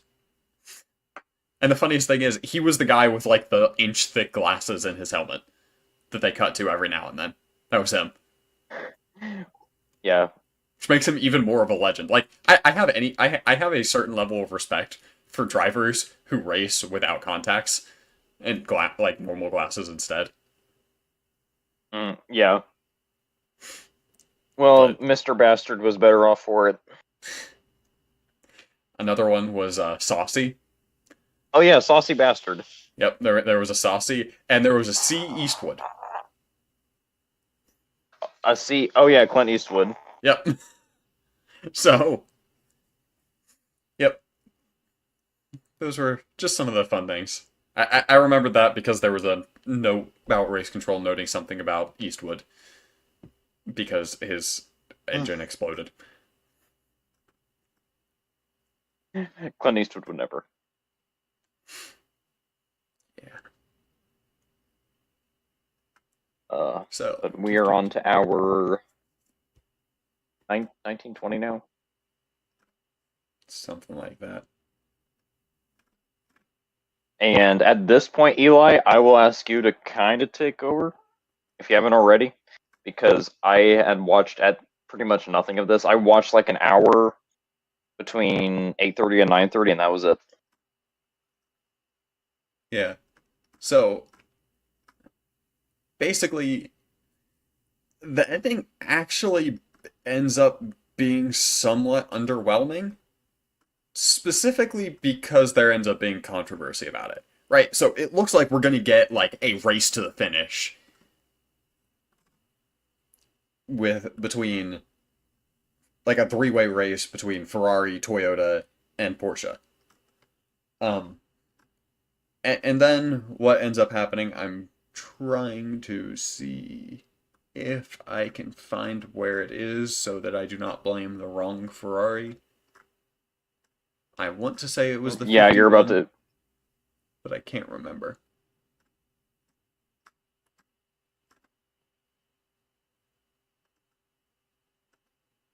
Oh, apparently the 83's engine exploded at some point. I never realized that. Oh yeah, I got one of the first notifications I got when I woke up Sunday morning was I knew they yeah, didn't Sunday finish. I morning didn't know was why. yeah, it was that they said the dream is over, and I'm like, oh, they just exploded. Yeah. But so, Which I am very sad because I feel like the car I was dreaming for more besides the number two Cadillac. And oh, I guess I never told people who we were for and against. Really, they kind of know I was for the Fords and the GT3, but I was actively rooting for the number two Cadillac because that was the only Cadillac that was competent. And yeah, the number 83 Ferrari. I was gonna say, yeah, mine was I think it was the number 8 Toyota and the also number 83 Ferrari. Because like as But much as I you, gave him crap earlier, I am a Robert Kubica fan, oh which yeah, is part of totally, why me I was too. giving him so much crap because I know he's better than that. And we have to be honest though, Nick DeVries was by far the best driver in the hypercar lineup. That is why I was rooting for the Toyota that I was and not the other one because I did not want um, DeVries to win. More like Nick DeVries, right? Overall I wanted Toyota to win out of anyone. Like I would have taken either of them, but I preferred the one that didn't have DeVries in it. Though I'm also not a huge fan of one of the drivers in the number 8, Wait, who was that? Buemi. As a who? Sebastian Buemi. He's a Oh, Formula E driver, and he did something really stupid in the second to last race last year that took his teammate, who is my favorite Formula E driver and one of my favorite racing drivers, out of contention for the championship. Because he's kind of an idiot. yeah. We'll talk about Eli's crush on Nick Cassidy later. Yeah, that'll be coming up here in a couple of weeks. We'll have a Formula E episode. But The only crushes I have in Formula E is the Jaguar Gen 2 car.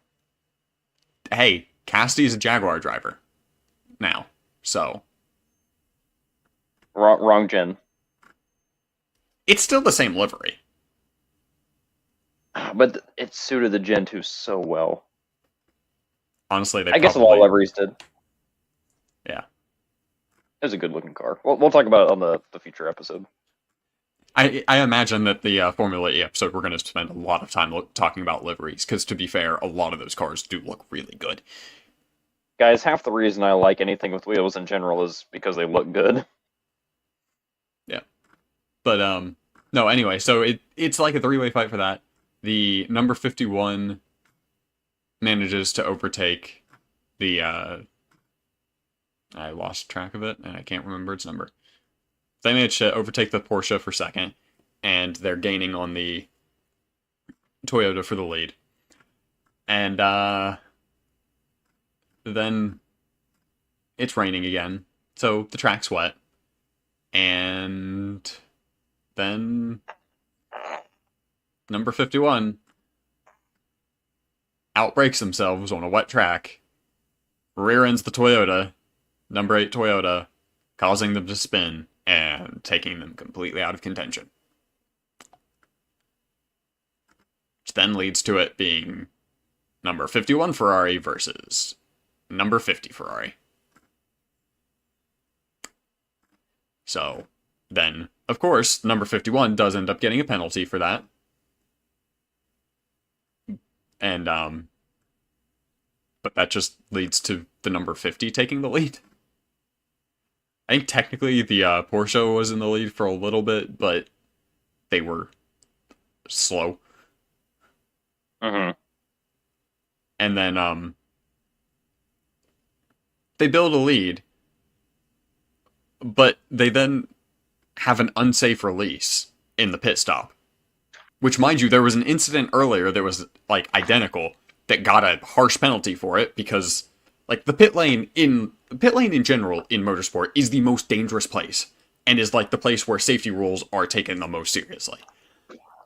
And in Le Mans, it's particularly bad because there are so many cars and so many people running around, and they're all exhausted.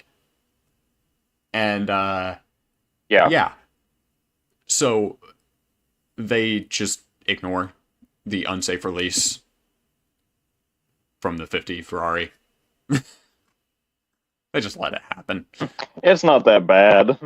Yeah, no, like, ignore the fact that the number 51 Ferrari just a little bit earlier got a, I believe, 10-second stop go for the same thing. Just ignore that. Yeah, And it never then- happened. Yep. And then they just basically run to the end of the race. They have to make another stop at one point because they accidentally left their door open. But, yeah. There's no place. The number 7 Toyota does start to close at the end, but it's not enough. Like, the number 7 wasn't really the one that was ever in contention. And Ferrari managed to go back-to-back in Le Mans. But they do it with a fair bit of controversy because they punted their competition out of the way and then didn't get a penalty when they deserved one.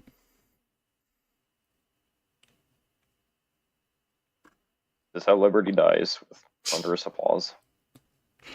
Like, the thing is, for what was a great race, it is a really disappointing ending. Mm-hmm. Yeah.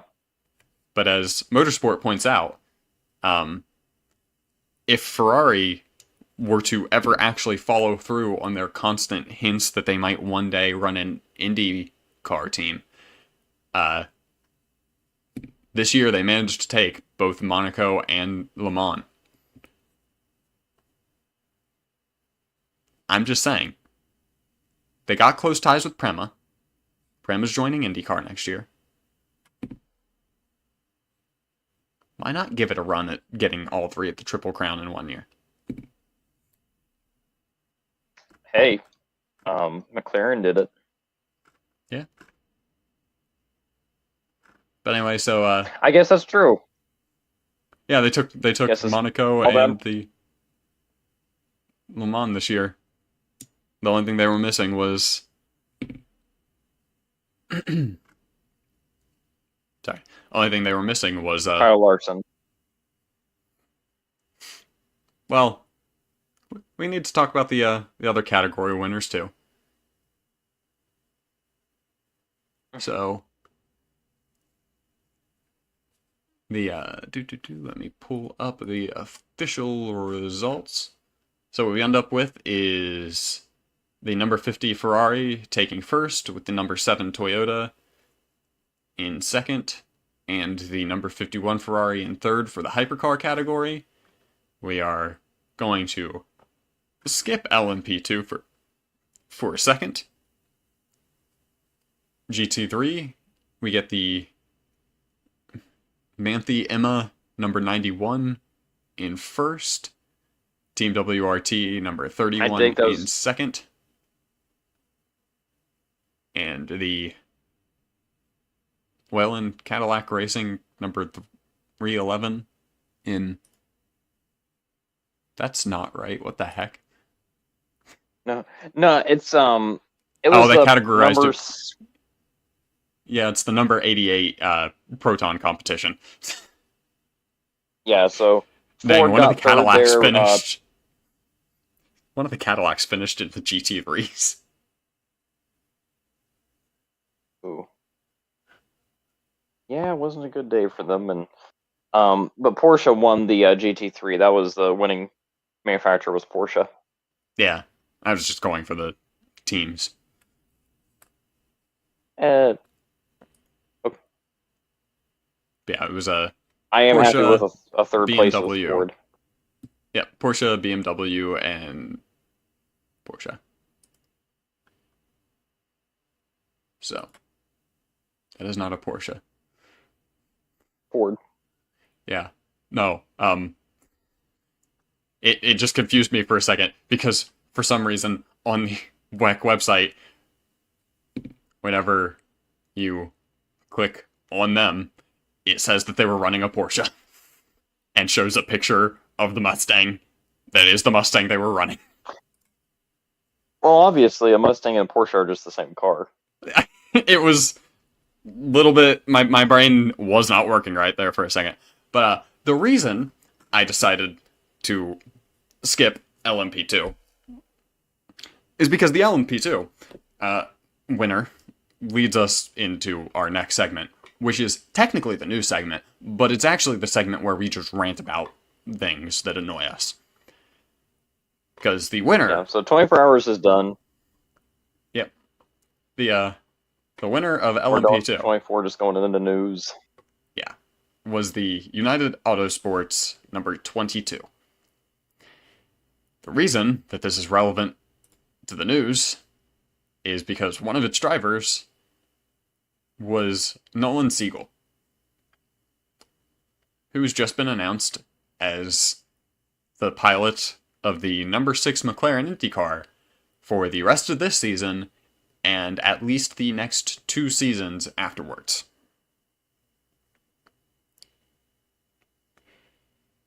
The same car that a month ago was announced that for the rest of this season it would be driven by Theo Pourchaire. That at the start of the season was supposed to be driven by David Malukas. That last season was supposed to be driven by Palou.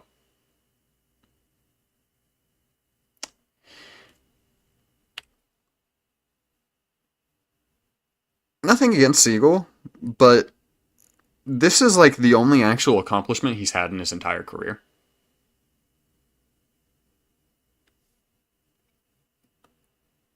Pourchaire... Keep reading. Pourchaire won F2. Like, he's an F2 champion. He has done multiple Formula 1 tests. He's raced in Endurance Series. He's raced in... Like, he sacrificed his run for the Japanese Super Formula Championship for the opportunity to race for McLaren for the rest of the season in IndyCar. And they announced him as their driver for the rest of the season, only for us to find out within a week of that announcement, they were already talking to Siegel. Pourchaire had announced, talked about how excited he was to finally get to race at Laguna Seca. And then the next day, McLaren announces that they're replacing him. For a driver who has been, okay in Indy NXT. And won what is probably the least competitive of the 3 categories in WEC at the 24 Hours of Le Mans. And his other notable achievement was barely getting through on bump day for the Indy 500. And he was only in bump day because he crashed out of the main qualifying day. And then in the practice after bump day, he crashed and didn't have a car to actually take part in the Indy 500.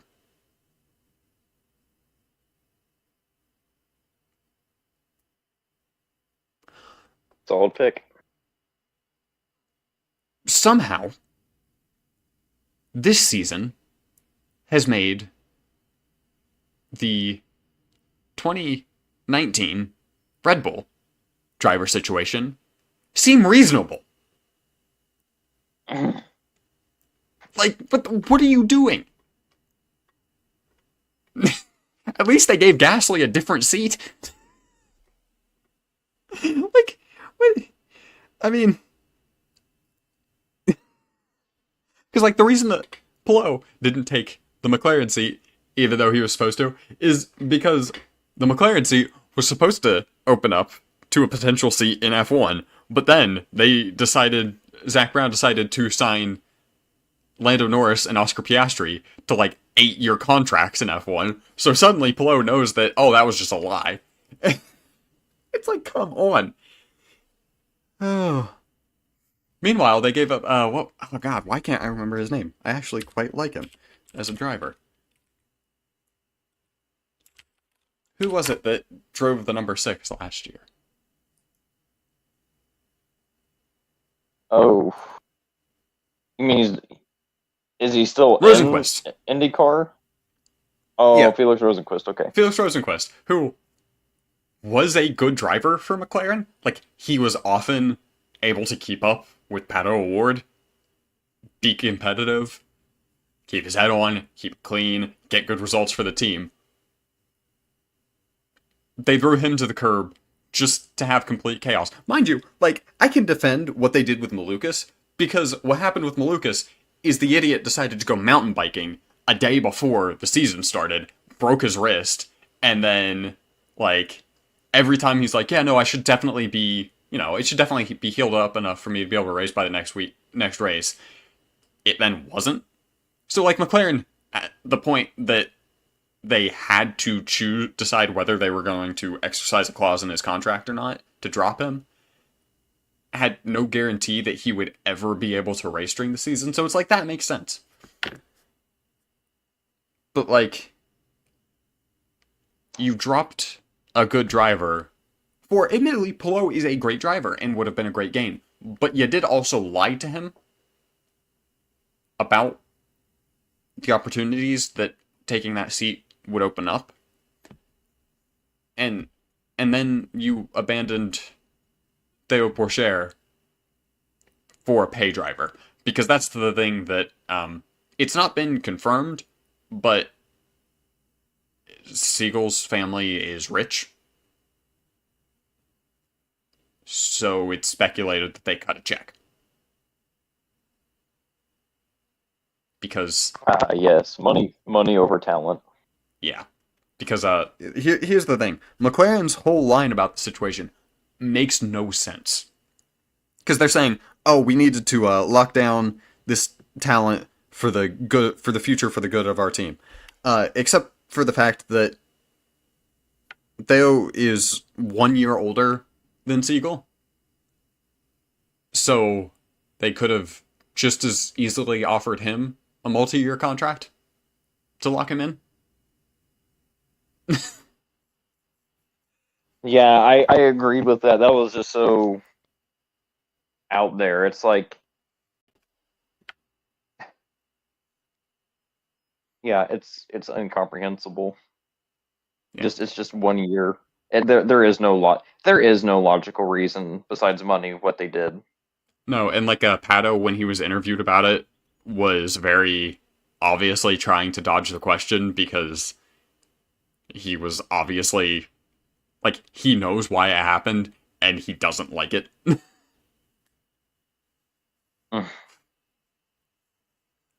Now, the good news is apparently Theo has 3 offers from different teams already. So, yeah, as you should. yeah. If not more. It's like, he's only 1 year older than the guy that they chose over him, and has substantially more experience and more impressive accomplishments in racing. But Money talks. Yeah, no, it's painfully obvious it's money. Like, yeah, they're like you said, between the age lack of age gap, between the accomplishments, between everything, it is obvious that yeah, this was a pay driver. Yeah. The thing is, I would get it if it were a team that, were struggling for money. But McLaren's like one of the only teams that is consistently able to have good sponsorships. Yeah, I guess we'll yeah, it's just whatever. Oh well. It Now, must be a really good check. probably. So, from what you said earlier, I take it that you have something that you're about as passionate about involving Kyle Larson. Yes. Um. Did you see that Kyle Larson was named Rookie of the Year in IndyCar? No, I did not. No, my bad. It's the Indy 500 Rookie of the Year. But yeah, I suddenly have very strong feelings they, too. yeah, I I don't know for certain if he was the highest placed rookie. You are Actually, you cutting know what? out. Before I begin this rant, it's just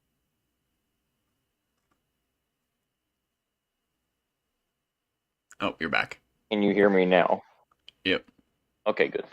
Okay, but yeah. So for those who don't know, IndyCar has their own Rookie of the Year, but they also have a Rookie of the Year for just the Indy 500. And Kyle Larson won it. And yeah, I have some things to say. Now I'm gonna look at the Indy 500 results because I I could think have sworn there he. was a rookie higher placed than him. I was gonna say, I think that after his late race penalty, I thought that he didn't get the highest.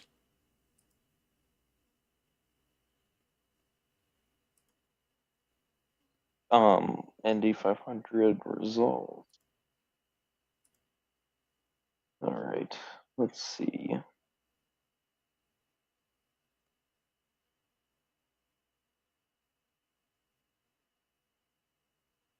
Because yeah, I want to see.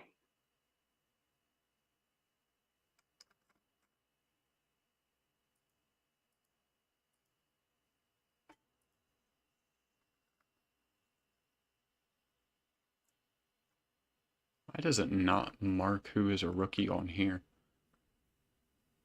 Yeah, I'm not getting it either. Is Christian Rasmussen a rookie? I think so. I think that's who it was that finished ahead of him, but the current rookies, yes, Christian Rasmussen. The rookies this season is Linus Lundqvist, Kiffin Simpson, Theo Porcher, Christian Rasmussen, Tom Blomqvist, Luca Giotto, Kyle Larson, Nolan Siegel, and Colin Braun.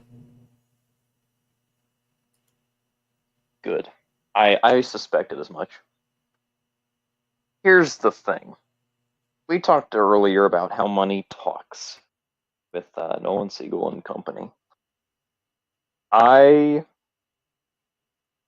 the reason I even this kind of came into my brain as a passionate subject was we were talking earlier about Valentino Rossi at Le Mans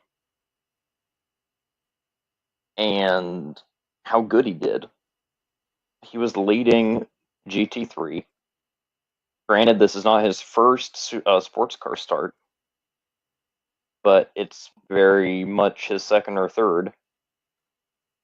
And guys like Valentino Rossi, guys like Shane Van Gisbergen, these are guys that get hyped up a lot less than Kyle Larson this year. And I know Eli was very passionate about how much hype he was getting and how much he didn't like it, and I kind of didn't either, because he like just entered the building and was the best, right? And that's how people acted. In all reality, I'm trying to think of a example where someone does a lot of something and you think they just do everything or whatever. But in all reality, Kyle Larson is a multidisciplinary star, but the only two disciplines he races are stock cars and sprint cars. It seems like he does more, but those are the only two actual divisions he races in. He doesn't race, late modifieds. He doesn't race any of the other dirt classes. It's just those two, and he came in ultra hyped, like he's raced every division in America at this point, which he hadn't. I wasn't terribly annoyed by the hype as much as Eli, but I'm with a lot of people where I just don't like it. It just annoys me. It does.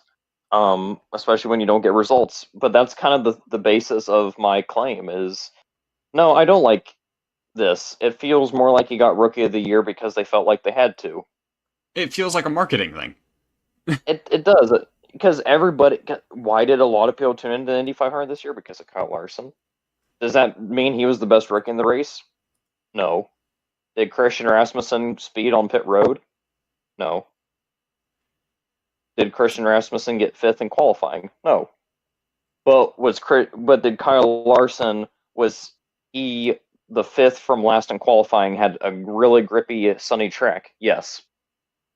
So no, Christian Rasmussen would have been my pick for Rookie of the Year. He did 6 positions better, didn't make a mistake during the actual race. But yeah, that's my deal. I don't like it. I felt like it was a marketing move. Well, and Christian I'm passionate about Rasmussen is also an actual, rookie. His other racing experience is Indy Next. This is his first top-level series. Yeah, and totally. And this isn't Kyle Larson's first open wheel excursion. He races dirt cars. But yeah, he's a cup driver. He's used to really hard competition. But no, I was hoping we'd be able to banter about this a bit, Eli, like good banter, because I don't know. I completely somehow missed this news, so I'm I'm checking stats and stuff right now. it was kind of egregious to me. It was like, I get why they picked him as the rookie, maybe because of that awesome qualifying session. But the laps he led was because of staying out late on a pit cycle, and he literally ruined his race because of a dumb mistake. He ruined his race because of a rookie mistake. When he's not a true rookie. That's the thing. Eli, you can agree with this. He has been racing cup cars for a decade, and they're very forgiving when he speeds on pit road. This is a rookie mistake when you speed on pit road. I don't care if it's a different car. Speeding on pit road is speeding on pit road. I don't care what car you're in. It's pit road. He's been on the Indianapolis. Yeah, he's been in Indianapolis before in a cup car for years. He knows the Indianapolis pit road. So no, I don't agree with this, and I wanted to rant about it because Eli feels the same way I do. And it was a marketing move. This one guy got so much hype. Meanwhile, you have guys like Valentino Rossi and Shane Van Gisbergen who are actually multidisciplinary stars who are kicking butt. Yeah, that's just ridiculous. It is entirely just to be like, yeah, see, NASCAR guys, your driver, he did good. Ignore the fact that, he finished behind Stingray Rob. Yeah, it was. There was so much. Yeah. I've got to think where I kind of disagree with calling people who have raced in other top level series for extended periods of time. They should not be able to compete for the rookie titles. I think Grosjean might have won Rookie of the Year too whenever he made his debut, which is stupid. It's I don't care if because I like Grosjean as our driver, but there's a difference between, 30-something who's been racing top-level pro series for a decade, and the 19, 20-year-old who just graduated from a junior series and it's his first time turning a wheel in a pro race and actually scores points. Like, there's a difference there, and one of them is a lot more impressive. Yeah, Christian Rasmussen just had a clean race. I mean, the reason we didn't hear about him was because he was clean, and also it's impressive to me that he started in 24th, ended twice as good. Meanwhile, Kyle Larson, yes, he had a bombastic qualifying in 5th, but he finished 18th. Yeah, I feel like every stat point to Christian Rasmussen earned that title. But the difference is Christian Rasmussen isn't Kyle Larson, and that's what happened. Well, not just that. The funny thing is, Christian Rasmussen didn't earn that title because he drove more like a pro. He was consistent, he had good pace, he kept it clean. Yeah, I looked at his name and I'm like, is Christian Rasmussen a rookie? It's probably a good indicator he was good. Yeah. No, I'm glad we agree. I kind of knew we'd probably agree on this, but I saw that and I'm like, I think I'm going to know how Eli feels, and I feel the exact same way. This is not the correct move. Yeah, no, when you were talking about and I wanting need to to talk rant about it. when you said you wanted to rant about Kyle Larson, I was like, huh, I must have missed some big NASCAR news this week. I didn't realize it was back to IndyCar. Well, let's talk about NASCAR really quick, because Kyle Larson crashed himself out at Iowa. Oh. He was leading the race, he had the best car, and he drove up into a car and got pit maneuvered into the wall because he drove up on a car. It's just, I like I said, I don't like targeting. I really don't. But even Kyle Larson fans admit he makes a ton of mistakes. And I'm perfectly okay with a driver making a bunch of mistakes. But when a driver gets hyped up as much as he does, as like the best, I mean, people will openly call him a top 3 driver in the world. A lot of people agree on that. Which he's not bad. We're not saying he's bad. We're saying this just isn't top 3 driver in the world stuff. God. Yeah. And it's not like me and Eli are butthurt that he's good. I mean, if we were really butthurt, we'd be complaining about Max Verstappen, but you won't see Max Verstappen wreck himself out of race because he went over the nose of a McLaren. I was gonna say, Max Verstappen stopped making these mistakes after like his 3rd year in F1. So Meanwhile, like yeah, people still call him Max Verstappen, and it's like, what? Oh God. Yeah, no, that doesn't really happen anymore, and it's just it's one of those things that annoys me is you see a driver get so hyped up and has good speed, and we know a lot of that in NASCAR is because of Cliff Daniels. Let's not kid ourselves. Cliff Daniels is probably the best crew chief in the garage right now. But no, Kyle Larson had by far the best car. Ryan Blaney was really good, but Ryan Blaney won. I'm very happy.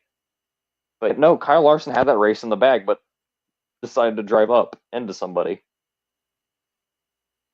Yeah, that is. Which I guess that was also more of a spotter issue.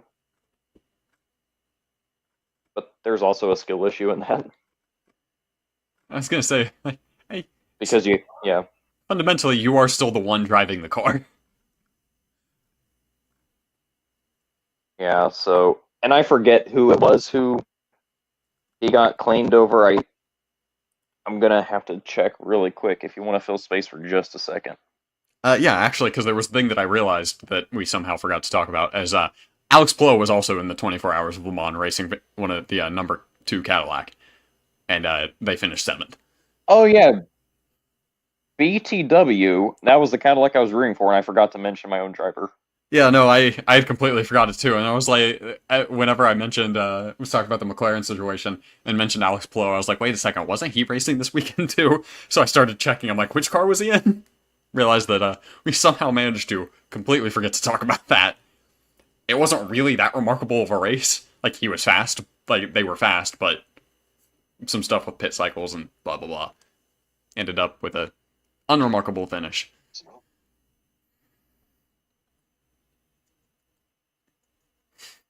All right, I'm watching the video as we speak. Okay. Oh man.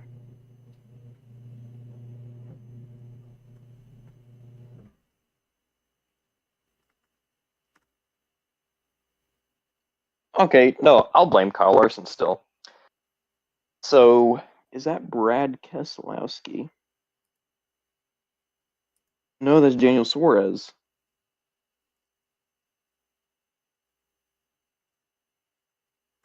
Go back and see. Okay, no, yeah, totally. It was Daniel Suarez who made contact with Kyle Larson. However, Kyle Larson kind of drove over his nose. So it was the only part I saw was him getting into the wall. So no, Kyle Larson drove over Daniel Suarez's nose and yeah, spun himself out into the wall. Yeah, rookie But rookie yeah, no, mistake. I mean, and that was. I will say you can mark that as a racing incident. I know there's no Kyle Larson fans listening, thankfully, so I'm going to talk trash because no, that was. I feel like that could have been a racing incident. But at the same time, if you have the best car in the field, why are you racing so hard anyway? Cue the Checo Perez discussion. Oh, oh no. But no, yeah, no, it was still his mistake. It was still Kyle Larson's mistake over Daniel Suarez to me because yeah, if you have such a good car, why are you racing that hard? That far back. Oh, yeah. Yeah. Oh well. Well, that was the news I was talking about. He was rookie of the year. I don't like to hate, but I would have preferred Rasmussen. Yep. And that went into a discussion of how Kyle Larson just sucks apparently. So do we want to talk about something I that's mean, some news that's not depressing, but is well, it's kind of depressing, but it's mostly hilarious. sure. Did you hear that Alpine is considering not developing an engine for the new regulations and considering becoming a customer team? Oh, for F1. Yep. I mean, I would honestly be okay with that because if you look at the engines, they are the only one that uses their engine. It's just I I feel like that's worse than just selling the team though. Like if you're Renault, I feel like that's worse marketing than selling the team or Because of their developing history. a bad engine. Yeah. Yeah, I mean, because I think there's only two teams that use the Ferrari engine right now. Uh, There's, yeah, the or is new there three? regulation. No, wait, there's three.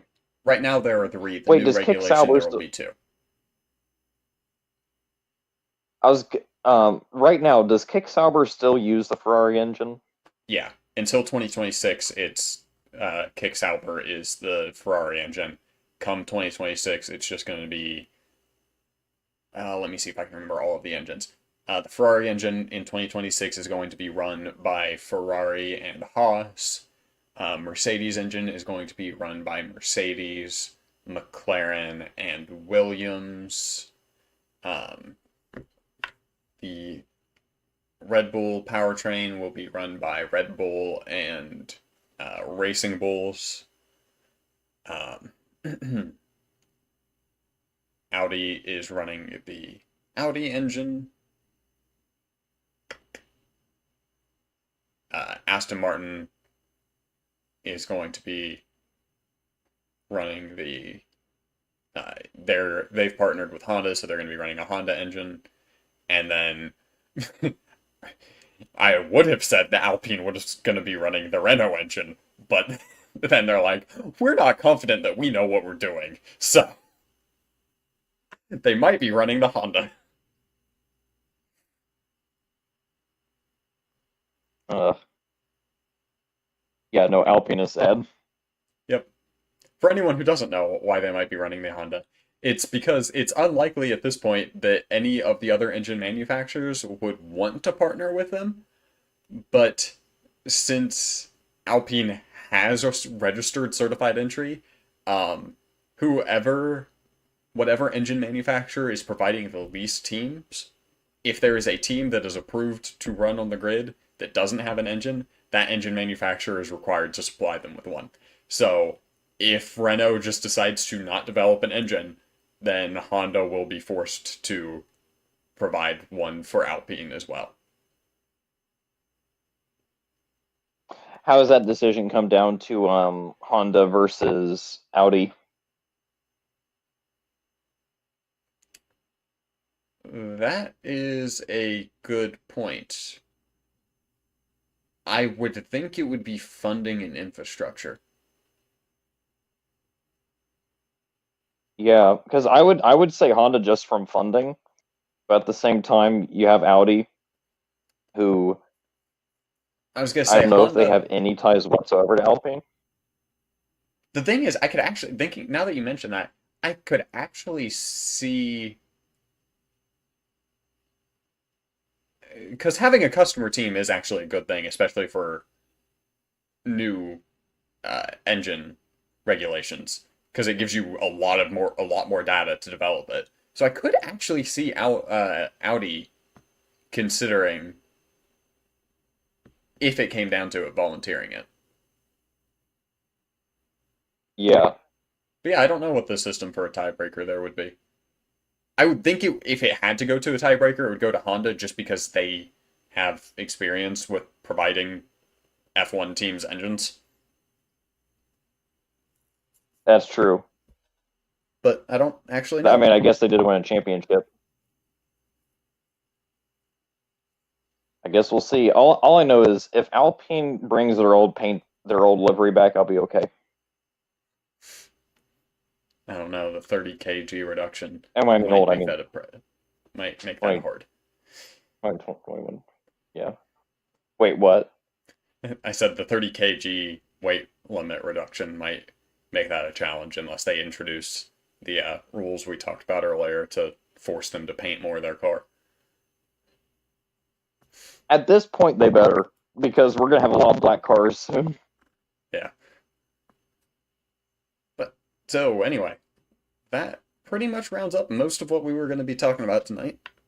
Um, I still don't haven't really decided on what we're going to talk about next week. We've got a fair bit of racing happening this weekend.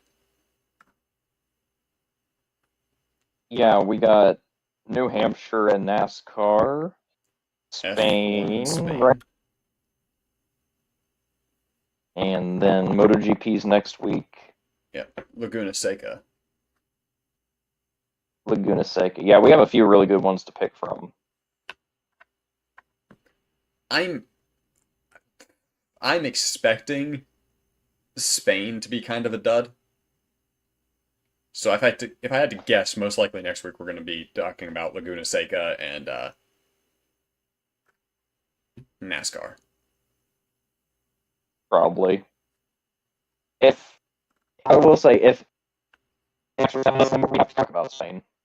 You went full robot for that sentence, so nothing came across. Um, I said if Max Verstappen doesn't win Spain, we have to talk about it. Yeah, no, like, I mean, there's every chance that Spain does end up being a good race, but like historically, it's a strong track for Max and for Red Bull. So, like, Totally, yeah. the races after it, I expect to Guys, be I'm good, so pessimistic. but I don't have high hopes for Spain. Yeah. We're expecting to be sad. Yeah, but the week after it, that is going to be a fun week. Because we might end up doing another 3-hour long episode that week, honestly. Racing. Yeah, well, we've already decided that we want to cover MotoGP and Formula E that week. But also, there's a really good chance that F1 in Austria ends up being great. And, isn't NASCAR at Nashville usually a pretty exciting race? Nashville was one of the best races last year, yeah. So, that's, technically speaking, that's 5 races that we're probably going to want to talk about because Formula E is a doubleheader. Yeah, and with how much on a motorcycle kick I'm on right now, we have to talk about MotoGP, and I'm going to be flapping about it. Yeah. I'm excited too, because it's the first time I'm actually going to watch a full MotoGP race. I've seen clips and stuff, but if and the WEC subscription is pricey, MotoGP is worse. And we get it for free. Technically free, but... Turns out we had already paid for it. And to think, I thought that the subscription was just so that I could watch westerns and samurai movies. For real. It's literally the only thing I'd ever used it for. I kept it around just because I, every now and then, want to watch a western. Yeah, well, we're going to get to watch it all next week. And yep. So, but I think I'm done personally talking. Same, so... If you, for some reason, still stuck around to this time, expect us again sometime around 6 to 7 next Thursday, and we're probably going to be going late. But until next time, we've been irreverent. And that